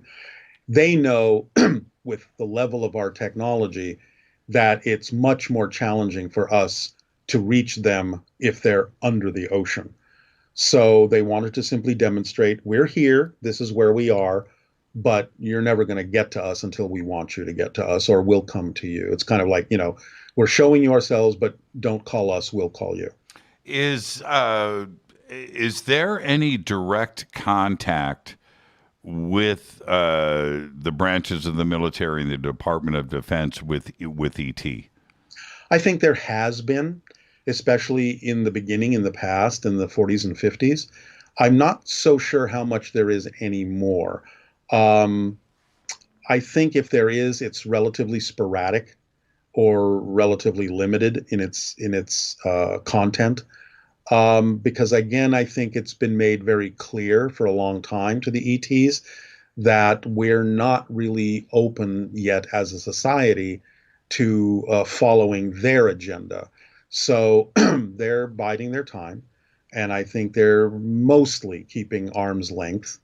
But again, there's things going on that represent the contact we have had, especially with, attempts to reverse engineer ships and all this kind of stuff. And I think they've had a little bit of assistance or guidance with that from their side.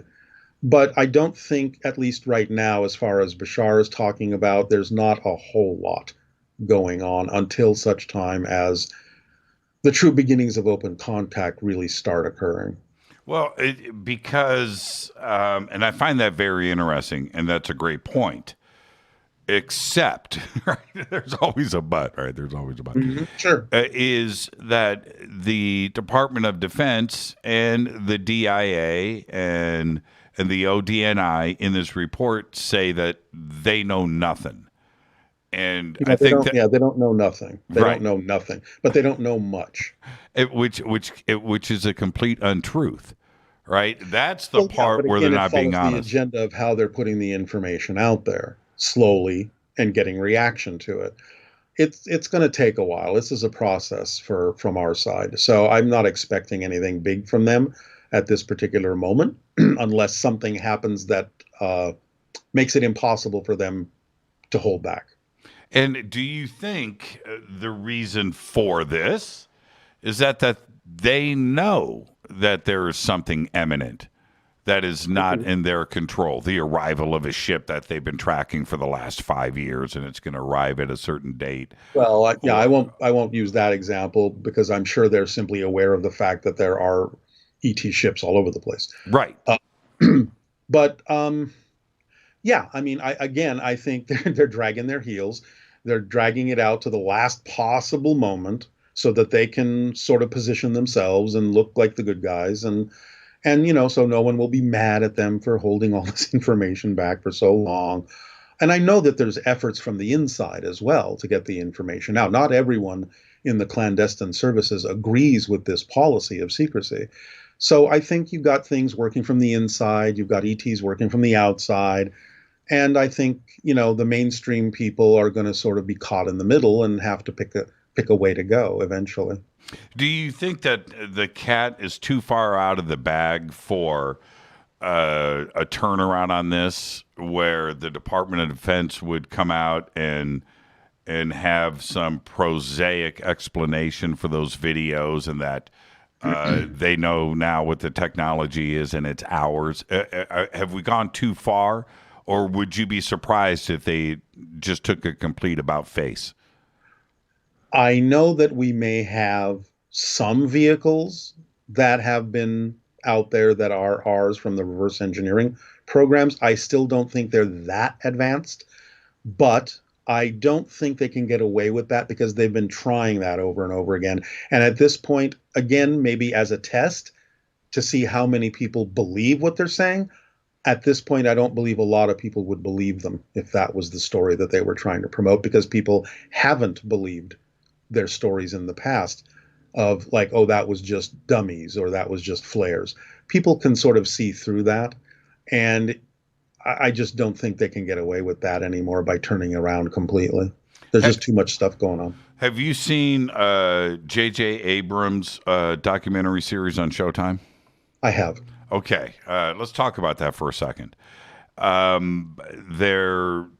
It's like it's 4 parts, but it's actually a 2-parter, right? You have episodes 1 and 2, then you have episodes 3 and 4. And in your opinion, what were the differences, and why would JJ have an ET component for Act 1, and then you get to Act 2 and suddenly suggest that this is an op, that this is, drone, this is earthbound man-made technology, and they're using UFOs for another dialogue to force people to cover their own tracks? Yeah. I mean, I have a great respect for J.J. Abrams. I love a lot of things that he does. I think my opinion, and it's only an opinion because I don't know him, I don't talk to him, I think he was simply trying to put something out there, recognizing that this was a hot topic. I think he had the intention of trying to slip a few little things in there that were new and different, not a lot. But I also think he felt he had to sort of play it safe and go kind of mainstream. And I think he had to, in his mind, quote unquote, play fair by presenting both sides. Personally, I think we're well beyond that approach, because that's been the approach of just about every single UFO documentary that's been out in the last how many years. Mm-hmm. So I didn't see it as being that much different than anything else that had been done, other than keeping it in the public's eye, keeping the subject going, which has its own benefits. And there were a couple of things that were a little surprising. There were some shots of things I had never seen before that were pretty good. But overall, I think it was just sort of going along with the typical script, so to speak, of what a UFO documentary is supposed to be all about, and looking like you're balanced and fair by reporting the pros and the cons.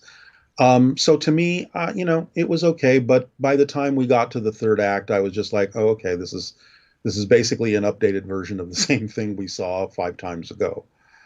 So, I appreciate the effort, but I just don't think it took us much farther, other than, again, keeping the subject in front of people's faces. Now, you're a filmmaker, and I agree with your assessment of JJ. He's done some stuff that really great stuff. No question about it. But it appeared to me, now I didn't go back and do a bunch of research, but I have a set of eyes that are pretty good.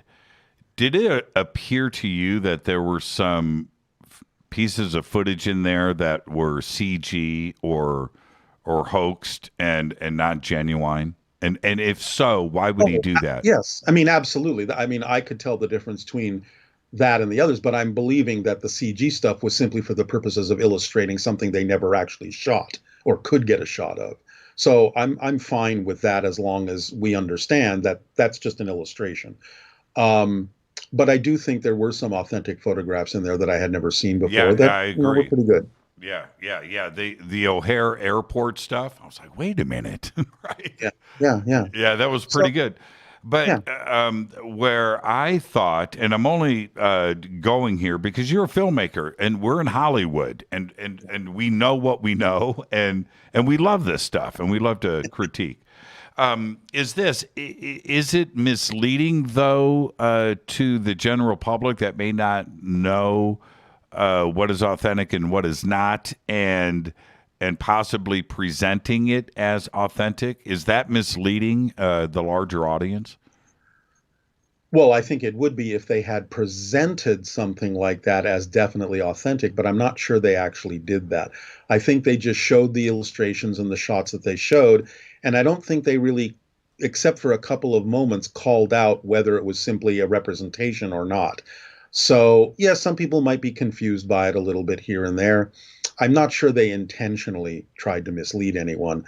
I think that they probably thought that the audience is sophisticated enough nowadays and has seen enough UFO documentaries and real footage as opposed to CG illustrations that they could probably tell the difference when they're showing you a representation as opposed to when they're showing you a real shot. But some people may not be able to tell the difference, and it probably should have been a little clearer. How do you think the media? I know that you just said, these are brighter, grander days, and we're not getting laughed at anymore, and they're not queuing up the X-Files music. And I get all of that. But do you think that the media has been responsible in the way that they have chosen now to represent this? Because now this is a worldwide phenomenon. Everybody's talking about it. Are they handling it in a responsible way when clearly most of the stuff they handle is not responsible? Are they doing? I think they're handling it better. That's all I'll say. I think they're handling it better. Before we get to the break, and I want to set up for when we come back, the general public, and certainly with the UFO community, but the general public today, I think feels that when we say things like, we don't need disclosure, we've already had it. But the vast majority of people don't look at it that way. They need to have a head of state on live television, right? Is that ever going to change? I think it will eventually. I mean, I had a conversation recently with someone who was talking about, attempting to put together something from our side that would represent an official representative to the ETs if and when they land. But I think, the more important thing to realize which I pointed out to them at the time, not disagreeing with them, but saying, you have to realize the idea of contact is not going to be so much how we decide it's going to happen. It's going to be how the ETs decide it's going to happen and who they're going to be in touch with when it happens. So while it's all well and good to have a quote unquote official representative that represents humanity, I'm not sure that's the way the ETs will actually look at it. I don't think this is a science fiction scenario where you have one person representing the world. I think the ETs are going to have a lot to say about exactly how they appear and to whom they appear and why. Now, and to that end, how are we perceived? Are we perceived as primitive? I know, you're not ready. We need to wait for you ready. I'm not talking about that. How are we perceived by a race that could be, a species that could be, a billion years more advanced than us? How do they look at us? Are we equals or are we just... I can only speak for Bashar's point of view. He does not look at us as primitive. He understands that we have some very outdated ideas and belief systems, but he sees us as a master graduating class. We are in a tough time, facing amazing challenges, and we're transforming them a little bit at a time. And that shows how powerful we are and how open we may be able to become to the idea that we're part of a larger family that exists in the galaxy. He does not see us primarily as primitive, but he does see some of our belief systems as such. So he holds out a vision for us to simply learn new ways of looking at things, having new definitions of things, and understanding a little bit more about how the universe works, how reality works. And that can uplift us to the point where our eyes are more open and we're more accepting of the fact that we're really not alone here. So no, he would never call us primitive as a species, but he does recognize that we're holding on to some very old-fashioned, outdated, primitive belief systems. Let's take our break right here. Our guest tonight, the one and only Daryl Anka. Got a lot more to talk about, and then we'll pick up the conversation where we are leaving it right now. I'm your host, Jimmy Church. This is Fade to Black on the Game Changer Network and KGRA, The Planet. Stay with us. We'll be right back after this short break.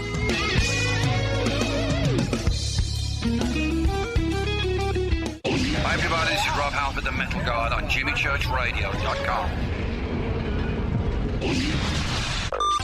This is KGRA Digital Broadcasting Station, Salt Lake City, Utah, Van Buren, Arkansas. Why is it we're not very good with our health regimen until it's too late? We don't put oil in the car until the engine blows up. When the body's out of balance, your health is not so good. Give your body some love. Log on to GetTheT.com. That's GetTheT.com. Try our Life Change Tea, which cleanses you from harmful intruders.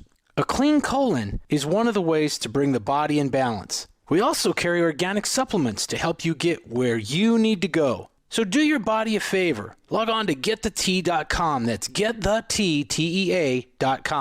You can even visit our sales page to save some dough. Does anybody call money dough anymore? Anyway, if you're looking for short, helpful health tips, go to YouTube and punch in Health Matters Now. That's Health Matters Now. So, log on to getthetea.com, shop, get balanced, then learn some cool tips at Health Matters Now. You'll be glad you did. That's getthetea.com. Your contact for current news and trending topics. KGRAradio.com. This is Jimmy Church of Fade to Black, and I only drink Fade to Black blend coffee from Rivermoon. Just click on the Rivermoon Coffee banner at jimmychurchradio.com. Promo code F2B blend. This is the only way forward. This is Fade to Black. Make contact. KGRAradio.com.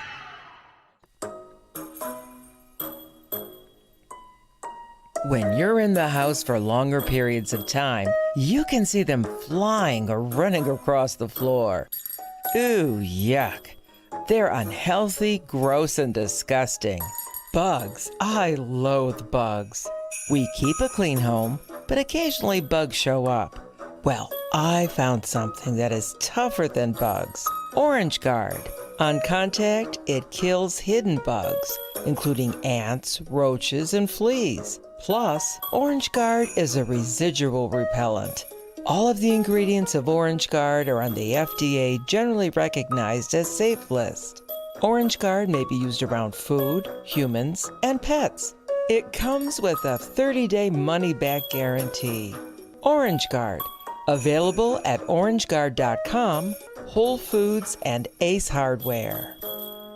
Gold loves chaos, uncertainty, and disarray. History shows us what gold does when people aren't sure about the government, the stock market, their jobs, or their retirement savings. Our national debt is skyrocketing. Gold and other precious metals are a defense measure against inflation and a stock market that might take years to recover. So what can you do right now to protect yourself? Call United Gold Group. We offer gold and other precious metals delivered securely within 72 hours. Are you worried about the stock market? We can also help you set up a real gold or silver IRA or a 401k. Safe and secure. United Gold Group makes gold ownership affordable. Call now and get up to $2,500 in free gold or silver with a qualified IRA. Call 800-753-8534. That's 800-753-8534 or visit unitedgoldgroup.com.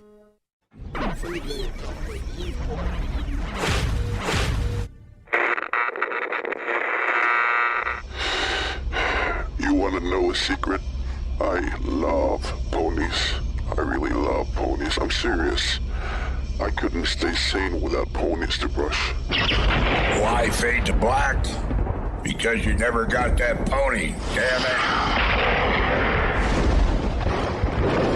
it. This is Fade to Black with Jimmy Church on the Game Changer Radio Network and KGRA, the Global Radio Alliance.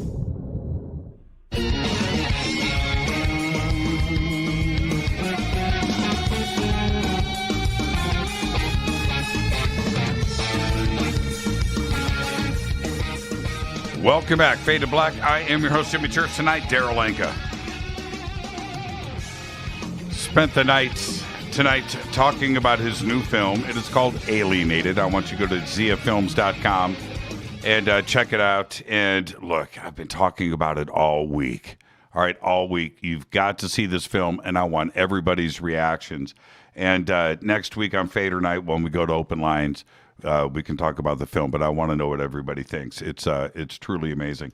Now, Daryl, you know, talking about this first contact concept, let's say this. Let's go hypothetical here. Okay, let's just go hypothetical. But let's say Bashar chooses to reveal himself. What would we see? We would most likely see a triangular ship landing somewhere, and we would see about a 5-foot tall hybrid being with larger than human eyes stepping out of it. And what's your definition of hybrid? Hybrids are a blend between what we call the Greys and Earth humans, and they have created hybrid societies by the blending of genetics from their side and our side. And there are, according to Bashar, several hybrid races, him being the third that was created by the Greys to help, let's say, restore the society that they had destroyed.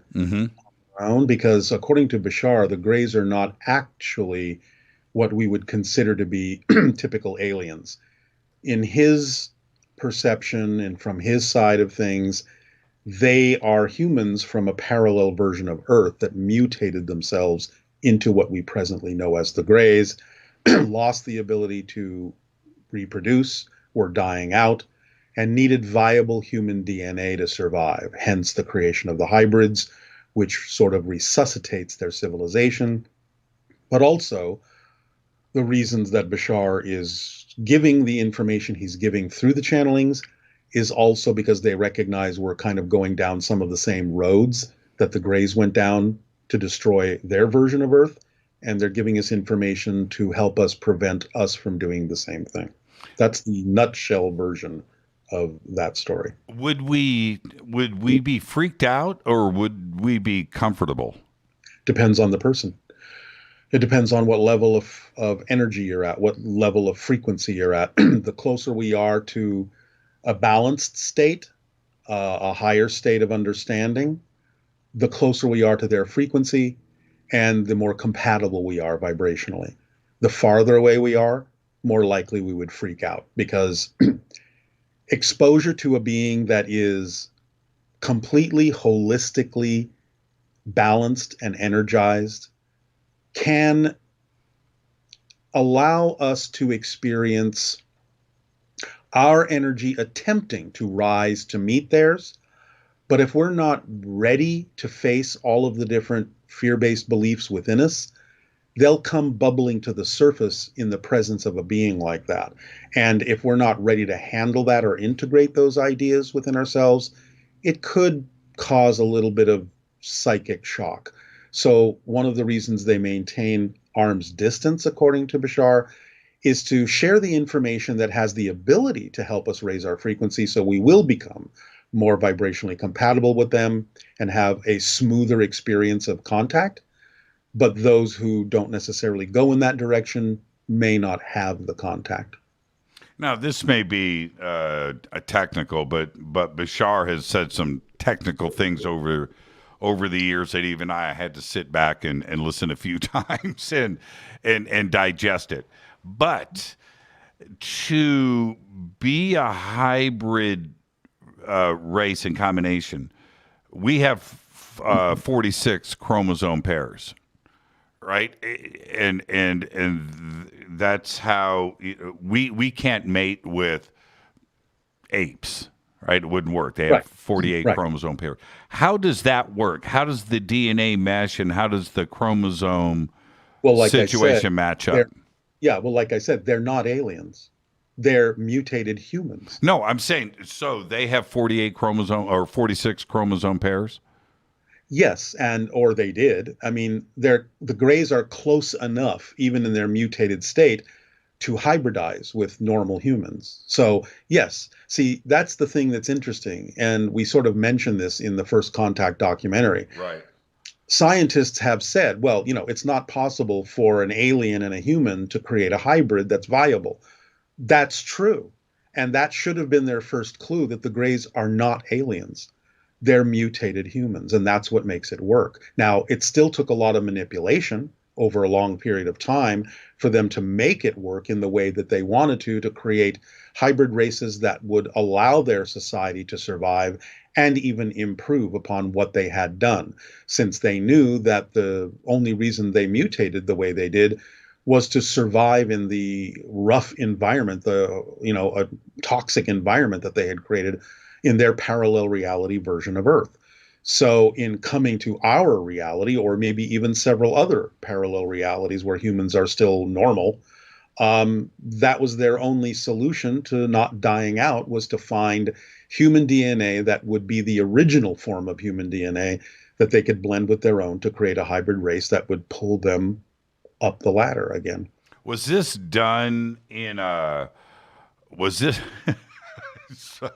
Just go with me, Daryl. I'm going. Was this done in a laboratory setting, or was this done in a more traditional sense, in a bedroom setting? Well, I think DNA has been taken in a number of different ways, but nevertheless, the laboratory settings is usually what culminates the process into a viable hybrid. And most of the laboratory settings, as far as I understand it, from reports of people that have been taken aboard their ships, are on their ships. And well, you know, if it's a situation like in Alienated, I totally get it, right? Different. Yeah, you could have a hybrid program that would be quite successful. But yes, right. Okay. In a sense, Alienated is a little more representative of not so much an abduction experience, but a contactee experience. Yeah, sure. Okay, so now I have always, and I don't want to do a direct comparison here, but when you look at the way Arthur C. Clarke presented this concept of first contact in Childhood's End, where the ET making contact would freak everybody out, right? His image and his look. And he had to do it behind glass, or he had to do it behind a two-way mirror. And it didn't even want to freak out his ambassador, right, that he had chosen, right? Could Bashar or any other ET civilization out there, would it be easier for them to change? I think a lot of times they do present themselves as a telepathic projection that's easier for us to take. Right. Again, to prevent us from freaking out, because even the ones that are somewhat similar to us might still be uncomfortable for us to look at because we're just not used to it. Of course, Bashar said there are definitely civilizations out there that look nothing like us. But the ones that are relatively humanoid, in many cases, they might actually be genetically related to us because of all the intermixing that's happened over thousands of years. And now, this would have to be well planned. I'm assuming, and I would love to hear Bashar's take on this, that there would be prep with the United Nations. There would be prep with the White House. There would be prep with leaders of the world, intellectuals of the world, that this wouldn't be something sudden, that this would be orchestrated and planned out. Well, that's exactly what you're experiencing right now with the dissemination of the information from sources like Bashar, because that to them is how they begin open contact. They give us the information and they see what we do with it. And if we absorb it, if we apply it, if we accept it, if we use it, that tells them we're more ready. If we don't, they stay at arm's length. So you are actually already experiencing the preparation through the delivery of information, through the channeling, through other, through sightings and so on and so forth. Again, gradually getting us used to it. I don't know that they necessarily feel like they need to contact officials all the time, because again, as I said, they have their own agenda about how they believe these kinds of things should unfold. And I don't think it's always in keeping with what our science fiction movies tell us is going to be the way, because they are different from us. They see things differently. And I think that, of course, they understand they're not here to upset the apple cart. They're not here to put us in shock. They are doing this gradually. But then they have to respect, to some degree, our wishes about whether or not we really want this to happen as a society. But the more people that are more open to the idea of contact, I think will slowly tip the scales in the direction that that's going to be the logical thing that will happen. Who represents us, right, as a planet? I mean, what if ET steps off and says, "Oh, you know what? Not you, Mr. President. Right. Where's Giorgio Tsoukalos?" Right? Yeah, I don't know. But I'm again saying that they are making connections to relatively ordinary people. They're not so much going for the power structure. And I think, again, they understand it has to really come from the ground up. It has to be a grassroots effort in the population in general before, I mean, let me put it this way. They understand how our structures work or don't work. And I think they believe you have to get the public used to this, and then the people that are supposedly in charge will change, because it will become unpopular to do something different than what the populace wants. So I think they're smart in going for the grassroots approach and getting the general public to want contact, and then the politicians, in a sense, have to listen. That's a helicopter going overhead. That's your. I was wondering if that was just above my bunker, man. I'm like, they're here, Daryl. They're shutting us down, man. They flew over my house. That was your place. Okay, that was loud. That was pretty cool. Now, let's stay right here, if we can.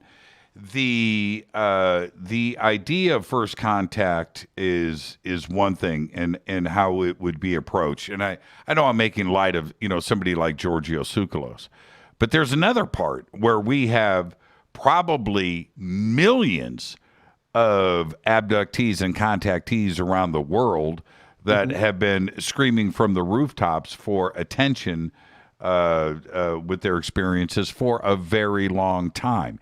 Is that part of the grassroots that you're talking about? And is there a serious vindication process that is going to go around for people that have been saying for a long time, I see, this is what I've been on about? Yes, I believe so, to both questions. So the contactees will be able to step forward in that. I think so. I definitely think it's part of the process, because more and more people who have had encounters, whether they initially remember them or not, are starting to remember them. And I think that's part of the process is, hey, it's like I say sometimes, it's the greatest secret that everybody knows already. They're just not talking about it yet. But now they're talking about it more and more. And I think when you find quite often when certain people start talking about it, other people are more comfortable talking about it. And so I think, again, one after another, bit by bit, the message will get out there that there are more people involved with this than we might have realized. And it's actually becoming the new reality. You have a stereo microphone, and that helicopter just went from earphone to... I'm glad I could supply a 3D oral experience. I mean, it's really really cool. Now, again, if first contact happens, and I'm not sure when it's going to happen, but it must be... it's got to rest. You made this point earlier. It's got to rest with ET, but there seems to be a rush here that is out in front of ET, and I don't understand the reasons for that, except that there must be, and I don't know what. I keep asking myself why. Right? There's 100 reasons why this could be going on. But I'm not so sure that ET has anything to do with it at this point. What's the rush that you're referring to? What's that? What's the rush that you're referring to? The Pentagon, the science in the search for ET, pilots coming forward, the UAP, the Senate Intelligence Committee, J.J. Abrams, right? I think it's because they've gotten to the point where they realize it's inevitable. They have to catch up. They have to be positioned in a way that they look like they were for this all along, so to speak. So I think there is a rush for them to catch up, because I think they know that contact is imminent and inevitable. Okay, so there's another part. I can't wait to hear your answer on this, because there's one element in this. It seems like science is behind us. We've got Avi Loeb and universities, with Senate Intelligence Committee, the mass media. Everything is in place except for religion. And that element has been strangely silent in all of this. And I don't understand why. Well, it's probably the biggest change that might happen is in our belief systems with regard to religion, because the kinds of beliefs that exist in many organized religions, and I have to say, I mean, some of them have come out and said, ET contact is not a threat to our beliefs. And, I applaud them for seeing that. But I think there are different religions that have certain ways of looking at things that the existence of extraterrestrials would cause them to have to truly reevaluate the beliefs that they've been holding on to for thousands of years. So it's probably a bigger shock to religious beliefs than it would be to the society's political or economic or sociological belief system, because religion, almost by definition, is, in many cases, it's this way and no other way. This is the way, everything else is wrong.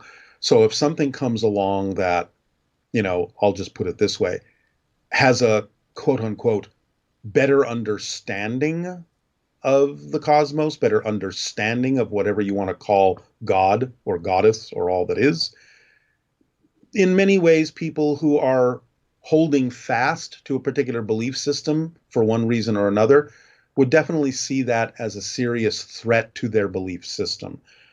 And so I don't think it actually is. They may have to learn new things. They may have to see things in different ways.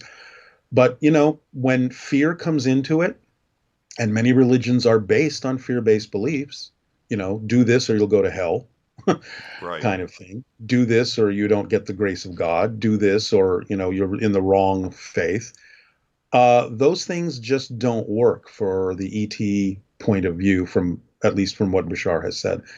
So I think that would probably be one of the biggest changes that many people are afraid might happen if we acknowledge the existence of extraterrestrials. One last, a couple of questions, more on the fun side of things. Bashar is above us right now, right? He's above Sedona. He's above Sedona, and so he's next to Earth now, and channeling or communicating with Bashar seems pretty easy. There isn't distance there; it's in real time, and that makes a lot of sense. Yes, although distance has nothing to do with it. That's my point. You can't answer the question before I. Sorry. Okay. Have you channeled Bashar at a greater distance? Has he gone back home and communicated with you? It doesn't matter, because again, from his point of view, distance is an illusion, which to him is proven by the idea of what is called in quantum physics entanglement.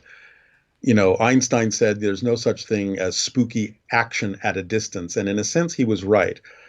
Entanglement, having an effect on one particle in one part of the universe, and it immediately causes an effect in another particle in another part of the universe, even though the distances may be beyond light speed. He said it's not a proof of a spooky action at a distance. Bashar has said it's proof that distance is an illusion, because all of physical reality is a projection of consciousness. So it doesn't really matter how far away he is. This is a vibrational resonance telepathic connection that has nothing to do with physical space-time distance. It has to do with matching frequencies wherever you are and tapping into whatever is on that same frequency, no matter what the distance. So you have channeled in my primitive Earth mind, you have communicated with Bashar at insanely great distances, yes, but it doesn't matter. Not only great distances, but even in parallel realities, because his reality is a parallel reality to ours. He's not even normally in our universe. That's just insane to me, and it makes so much sense. Maybe you are insane, but in a good way. Yeah.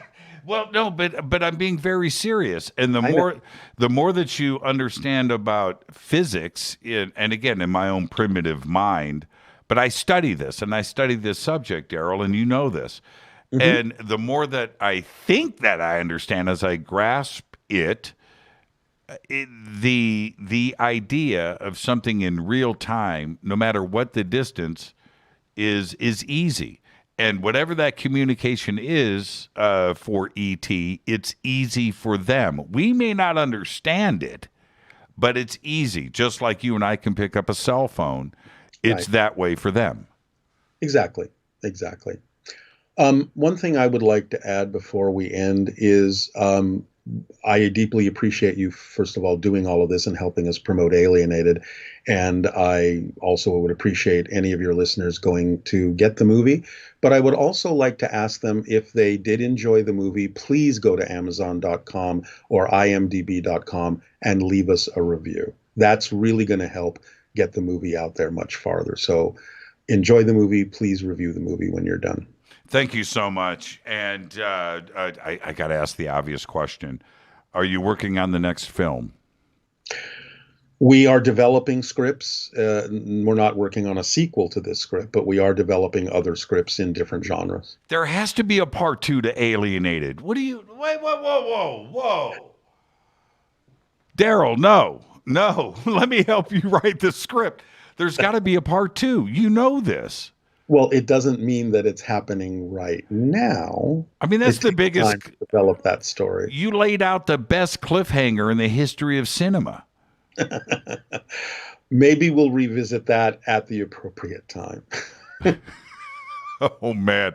I'm going to give you a hard time for a long time to come. We have many other projects in the pipeline that we're attempting to get out there. But, yes, when it presents itself as the appropriate timing, I'm sure we'll get the signal to do a sequel. That's it. You're sure that's your final answer? Because, man, I can ride this for a long time. You're welcome to do so. Thank you so much, Daryl. And so I'll see you in a couple of weeks. Yes, at the Conscious Life Expo. Yeah, absolutely. Once again, and we're neighbors, and we still haven't broke bread in a restaurant between our two homes, but we've got to do that soon. Thank you so much, Daryl. Thank you very much, Jimmy. I really deeply appreciate it. You're the absolute very best. Again, it is ziafilms.com. We've got all the links up. You can pop it up in Twitter. You can also head over to the website. Daryl Anka. Daryl, thank you so much. Enjoy the rest of your night. You too. Thanks, Jimmy. The absolute very best. I am your host, Jimmy Church. This is Fade to Black. And I'm going to take a quick break, and you know what I'm going to do. 747-228-2051. Taking your phone calls next. Stay with us.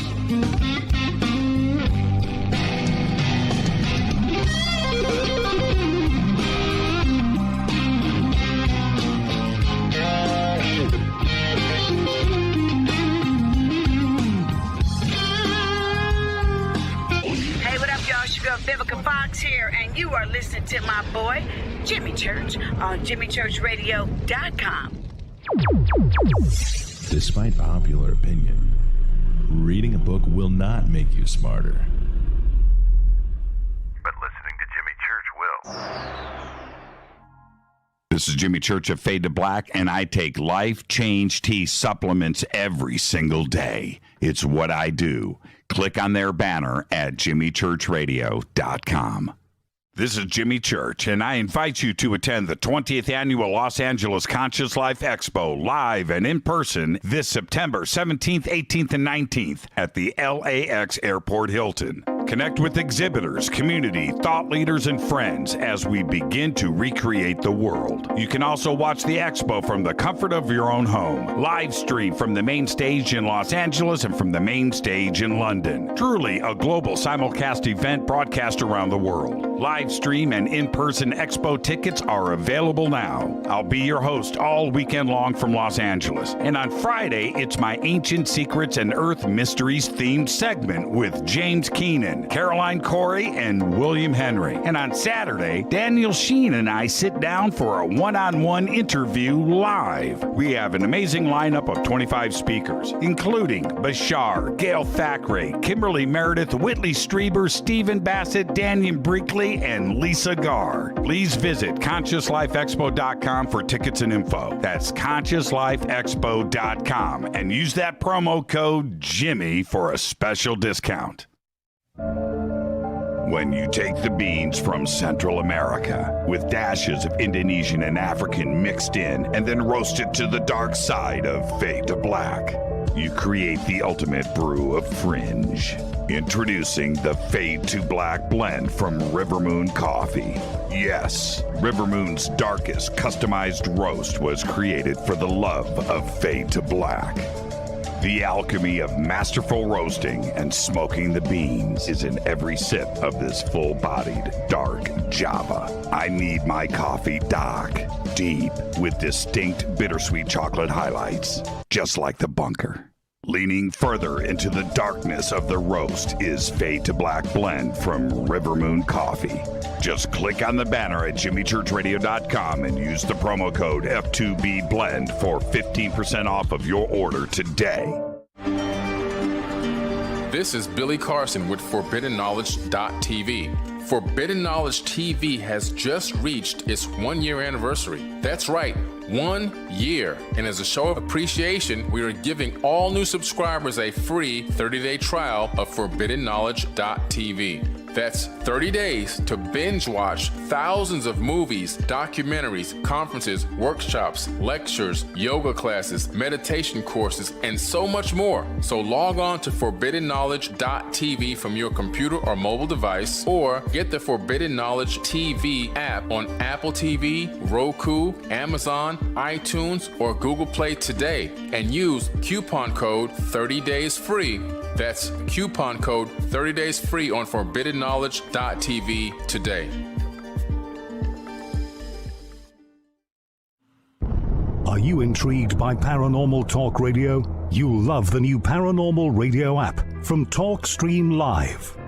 You'll find a great selection of talk shows covering UFOs, ghosts, strange phenomena, and much more. Download the Paranormal Radio app now and start listening to the very best in paranormal talk entertainment, including the network you're listening to right now, the Paranormal Radio app, free in Google Play and the iOS App Store.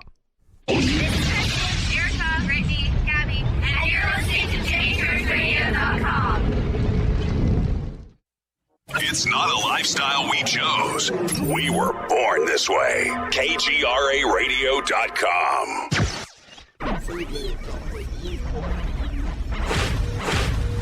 This is KJCR at JimmyChurchRadio.com.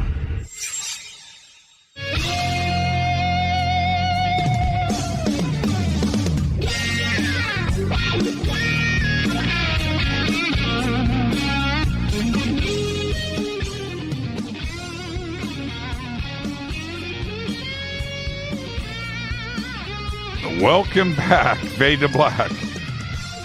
All right, Jimmy Church, thank you to Darryl Anka. Great conversation. It is a great movie. And go and check out Alienated. We've got the links up, and I'll post them again, but the Fadernauts have been busting it out in the sandbox, and I want to thank you for that.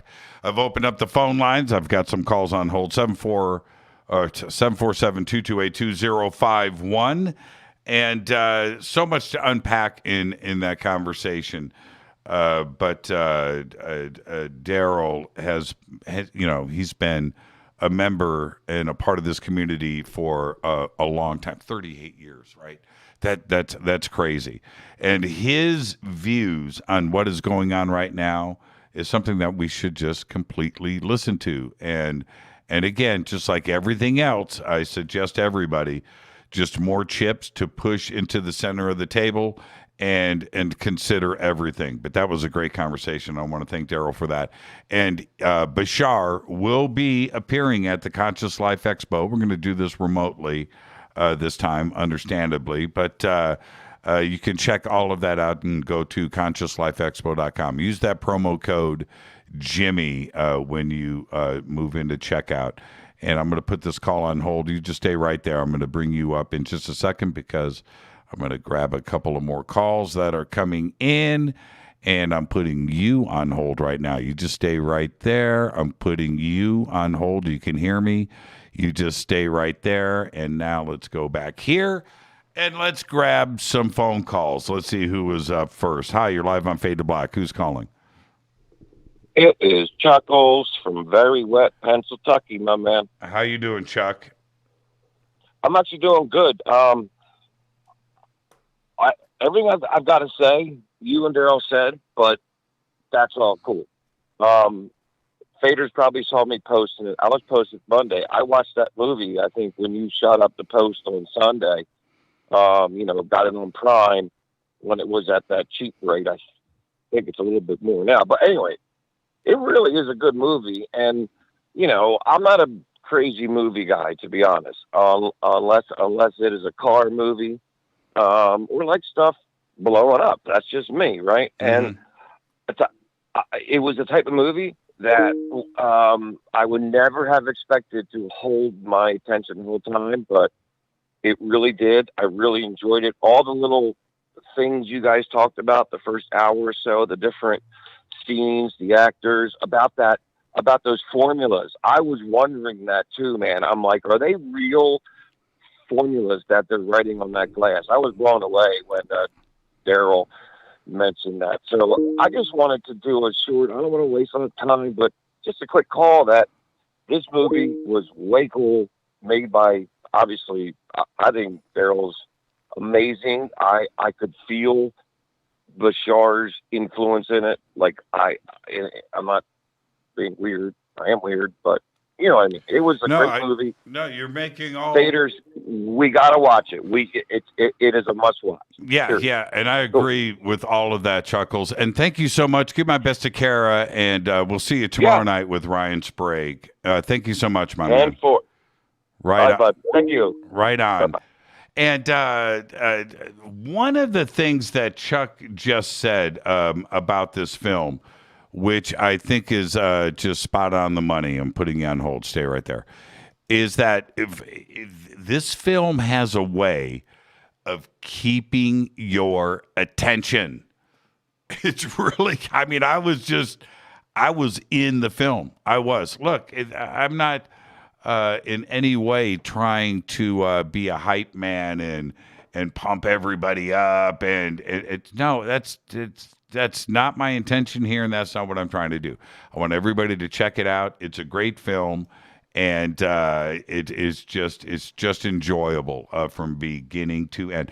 The point that Chuck just made, where he likes films about cars and shoot 'em up in action, but this film had his attention. I actually said that to myself about halfway through the film. I'm like, man, I'm in this.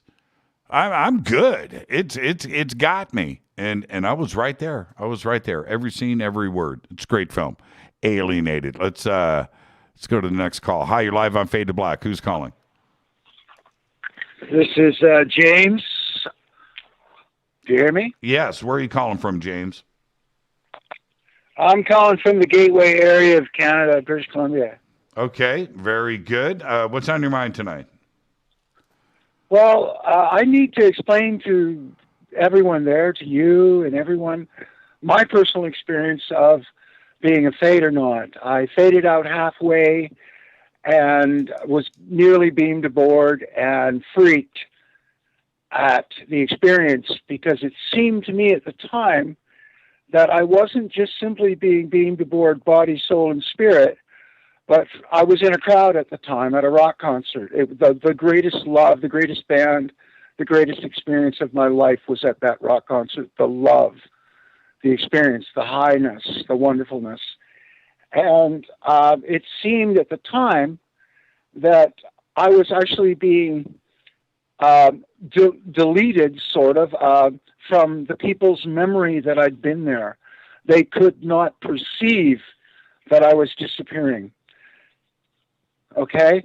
Now, previous to this, the way this happened, and it freaked me out. The way it happened was, like everyone at this hippie concert in 1984, way out in the mountains at a clearing in the pines. The music was awesome. The love was awesome. The hippiness was awesome. It was just, everybody was talking about the things you talk about, Jimmy. Mm-hmm. Okay? And so I was struggling to try to overcome the paradigm because I really wanted to believe what Jesus's message was, but I could not believe in I could not believe in Christianity. But so much of his messages seemed to be so true for me. So I'm struggling with that. And and I felt so close to a big total release. And I in my state of consciousness, I recognized that every human being that I'm connected to has some kind of flaw. We all have flaws from the traumas of what we've experienced living on this earth. And I came to feel the presence that there were those amongst us who did not have such flaws. And I went, well, they must be angels or something. And I could feel in the clouds there was some kind of like a cigar-shaped ship. And then then I turned around to look.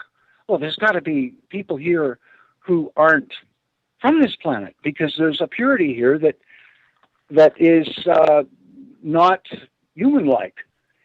And just then, running down the hill, as the music is playing, these people in jumpsuits. Do you remember jumpsuits?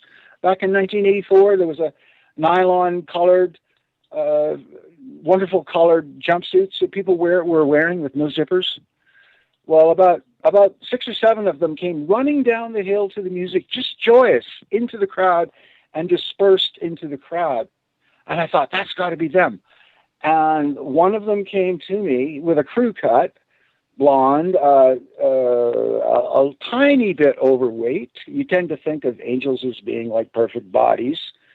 And this guy came right at me, and I said to him, with the music all playing and the rock and roll and everything going on around me, I said, "What are you doing here?" And I meant it plural, like you people. And he said, "We're looking for people." And I said, "Take me." And he put his hands on me and connected with me. And I knew I was in the whatever kind of force field they have to beam people up. And I was not a Star Trek fan. And I was ready to go, but when I perceived that my connection was being cut to the people around me, that somehow their minds would be blanked out and not be able to remember that I had been there a moment before and not see me disappear. That scared me. It scared my ego. I did not want to lose my selfness. And so he immediately let go, and he said, "What's wrong? Don't you want to go? Don't you believe?" I said, "Yeah, I believe." He put his hands on me again and said, "Well, then let's go." And again, he took his hands off me. James, he saw I was scared. Yeah, James. I was scared. What happened? Yeah. Well, what happened after that was even wilder. So I had to release him because I could not make up my mind. I could not. And he stood there waiting because I was so ready and willing and believing and ready to go. But I couldn't go because I had this doubt or this fear in me, and I had to let go and totally trust and let go and just be and take the paradigm shift. And so my mind is going squirrely with how do I overcome my ego, and and so he had to let go, and I had to release him. And I said, "Well, go find someone else." Okay. Now this is so. Then I was a little stunned with that. Like, geez, I'm just not ready to go. Because, we all got worldly ambitions, man. I play guitar. I want to be famous for my music. I don't really want to go to the stars yet, but I want to go. Okay, James, I've got other callers on hold. I'm at the end of the show. So right. Can you? Well, why don't you call me back? Because what happened next was the real wild thing that people should know. Can you tell me? Can you tell me? The whole crowd saw. Can you tell me in 60 seconds? In 60 seconds. Yeah, go. The show is yours. On the lead singer's cue, she said, "I want to introduce my man," and the crowd gasped to see the clouds boiling, and the moon was directly south. It was a full moon. The clouds parted to the east and the west, and to the up and the down, and there appeared the sign of a cross, which does not necessarily indicate Christianity. It has other meanings. And people gasped and were afraid. Oh, it's Judgment Day. It's the rapture. And I don't know how many people went, but I was so scared because I didn't want to be a Christian. I didn't want to. Who wants to worship one guy? So I went off to meditate try to think about it for 10 minutes. When I came back, most of the people were gone, and the only few people left were like zombies walking around going, what the fuck happened? Am I stoned? Am I crazy? Did that really happen? No bad language. So this is why they don't show themselves directly. People have to be fully ready for it. I wish I was there, James. That's an incredible experience. And maybe another show you can call back and tell us more. But thank you for all of that. And pretty interesting where James said he left for 10 minutes and came back and everybody was gone. How would the cross be projected? Or did it come from above and then down? Or was it part of the stage show? That's pretty interesting if the singer did it on cue. That's pretty good. That's a pretty good call there, James. Thank you so much. Let's go back to the phones. Hi, you're live on Fade to Black. Who's calling? Hi, Jimmy Church. It's Deb from where? From Modesto. Yeah, next to Modesto. Yeah, Modesto. Where hell is a local call, Sacramento. Well, how are you tonight, dear? Well, Modesto, man, they got the best classic rock stations. I'll take your word for that. Okay. I only tune into Fringe Radio. I don't listen to classic rock anymore because I've been pulled into this Twitter Fringe Radio world, which has changed the thing that really changed my life was watching 7 Kubrick films, Jimmy. Oh, good for you. I don't think I'll ever be the same. Yeah, and I've comprised our list. Do you feel like a trivia quiz tonight of 10 questions, or would you rather postpone it? Sure. Well, we don't have Fader Night this week. All right. Well, it's up to you, hon. It's up to you. No, I'm down for. I know that you will have absolutely compiled the most impossible questions for me to ansur. And it's just the opposite, honey. The opposite. No, I know it's not the opposite. So no cheating, and no half answers. Well, okay, let's go. Okay, first one. Okay, first one. Well, let me just say this real quick, and I mean real quick. It's got to be quick. Thank you for making me watch these films.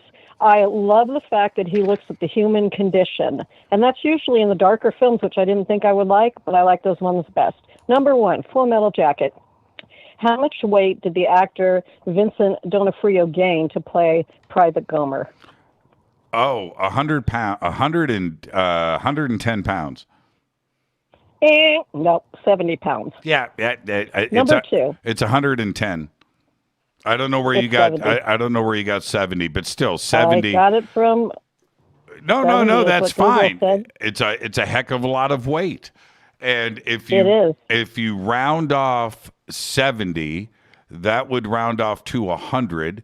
And I said 110, that would round off down to 100. Are you going to try to math with me? Come on. Let's move on to number 2. Okay, hold on.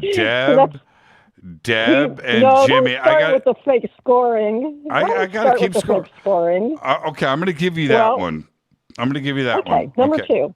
Go. Number 2. The phrase "all work and no play makes Jack a dull boy" was translated into how many languages? Oh, 75. I'm going to give you a clue. Think 1 to 10, and how many countries do you think? Okay, wait a minute. Wait, when you say translated, translated why? Well, when they showed that statement on the typewriter in the movie, right, they had to translate it into 5. Shit, I just gave. Oh, sorry. Okay. I gave you the answer. Okay. Well, I'm going to take. I'm going to take a 5 wild. different languages. I'm going to take a wild guess. Okay. I just gave it to you. I just. I'm blew gonna. it. Just let me take a wild guess. 5. 5 is my yeah, answer. you got a point. You got a point. All right. Okay. 1 to 1. Eyes wide shut. Why did Kubrick separate Kidman and Cruise for weeks on end and not allow them to share scripts during filming? Well, he does that with everybody. He wanted them to Why act. did he do it? He wanted them to act and react honestly, and didn't want them to react together. He wanted honest reactions from them both throughout the film. But he does that in every film. I think we both deserve a point on this one. It was to exaggerate the mistrust between the fictional husband and wife characters. Yeah, he did it for that specific exactly. reason. That's exactly what I just said. But he did that with Shelley Duvall. I'm not so sure. The script for 2001 was written as they went along, but he did some stuff like that also in Full Metal Jacket. The Shining. Oh, and Full Metal Jacket. Yeah, okay. Full Metal Jacket. You know what he did with Joker? When What? Joker wanted off of the film, and he had another, I forget his name. He had another project he had to go and do. And Kubrick decided to let him go. But the scene where Joker is laying on the ground getting shot at, which is his last shooting in the film, Kubrick made him lay on the ground and get shot at for like 6 hours. So now he did that because he was pissed off, but he also did it so Joker didn't know it wasn't part of the script, and he would be able to get different reactions out of him while he was getting shot at in real time by a sniper that he can't see all day long, which is part of reality. And Kubrick did that in the film. You watch that, and how it got shot is how I just told you. Kubrick was pissed, and so he just made him lay and get shot at for 6 hours. And You're talking about Joaquin Phoenix, right? No, Joker. Okay. Thought you meant. Oh. Okay, no, you're okay. Yeah, you're back on Full Metal Jacket. I thought when you said Joker, I was thinking I didn't know Kubrick did the film, The Joker with Joaquin. You flipped me. Never mind. Okay, I went to a different place. Okay. No, I know who you mean. Okay. In the movie Full Metal Jacket. That's Moving on. 3. Okay. That's 3. Next one. What do you mean that's 3? 3 for you? No, that's 3 questions. Okay. Barry Lyndon, number 4. How many Oscars did the film win, and what categories? What film? Barry Lyndon. Oh, Barry Lyndon. Barry Lyndon won for. Man, I know this. Good. Give it to me. Hold on. I got to count in my head. It won for cinematography.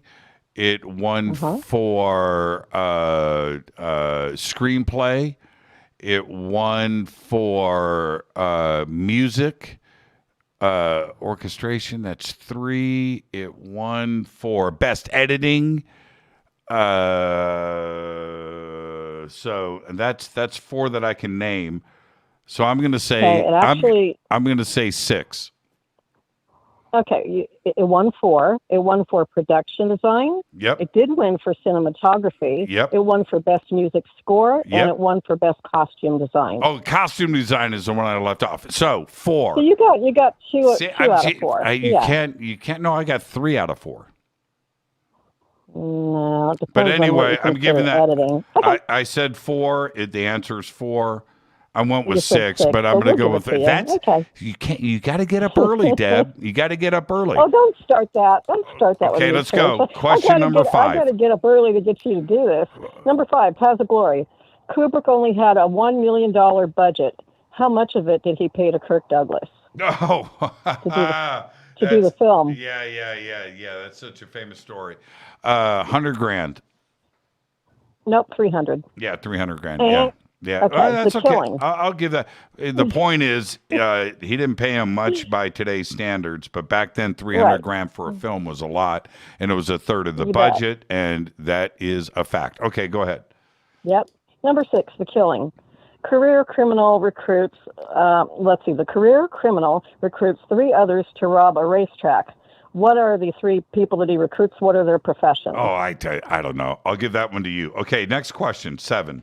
You don't want the answers? Crooked cop, bartender, and no. I'm looking at the clock. Okay. Space Odyssey, 2001.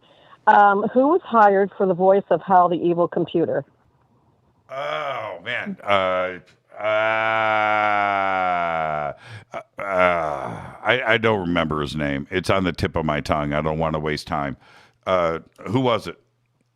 Douglas Rains. Oh yeah, that's right, man. Doug Rains. Okay, go ahead. Number 8, Clockwork Orange. Yes. What were the 3 names of the 3 guys who were part of Alex's gang in the Droogs? Oh, man, I don't know. I've seen that movie 50 times. It's okay. I'll give you that one. No, keep going. You're not trying. No, I'm looking at the clock. We've got 60 seconds. Okay. Spartacus. Who was the first director of Spartacus before Kubrick? Oh, man. You just said his last name. Hold on. You said, oh. I got to remember his first name. Hold on. Oh, man. Claude?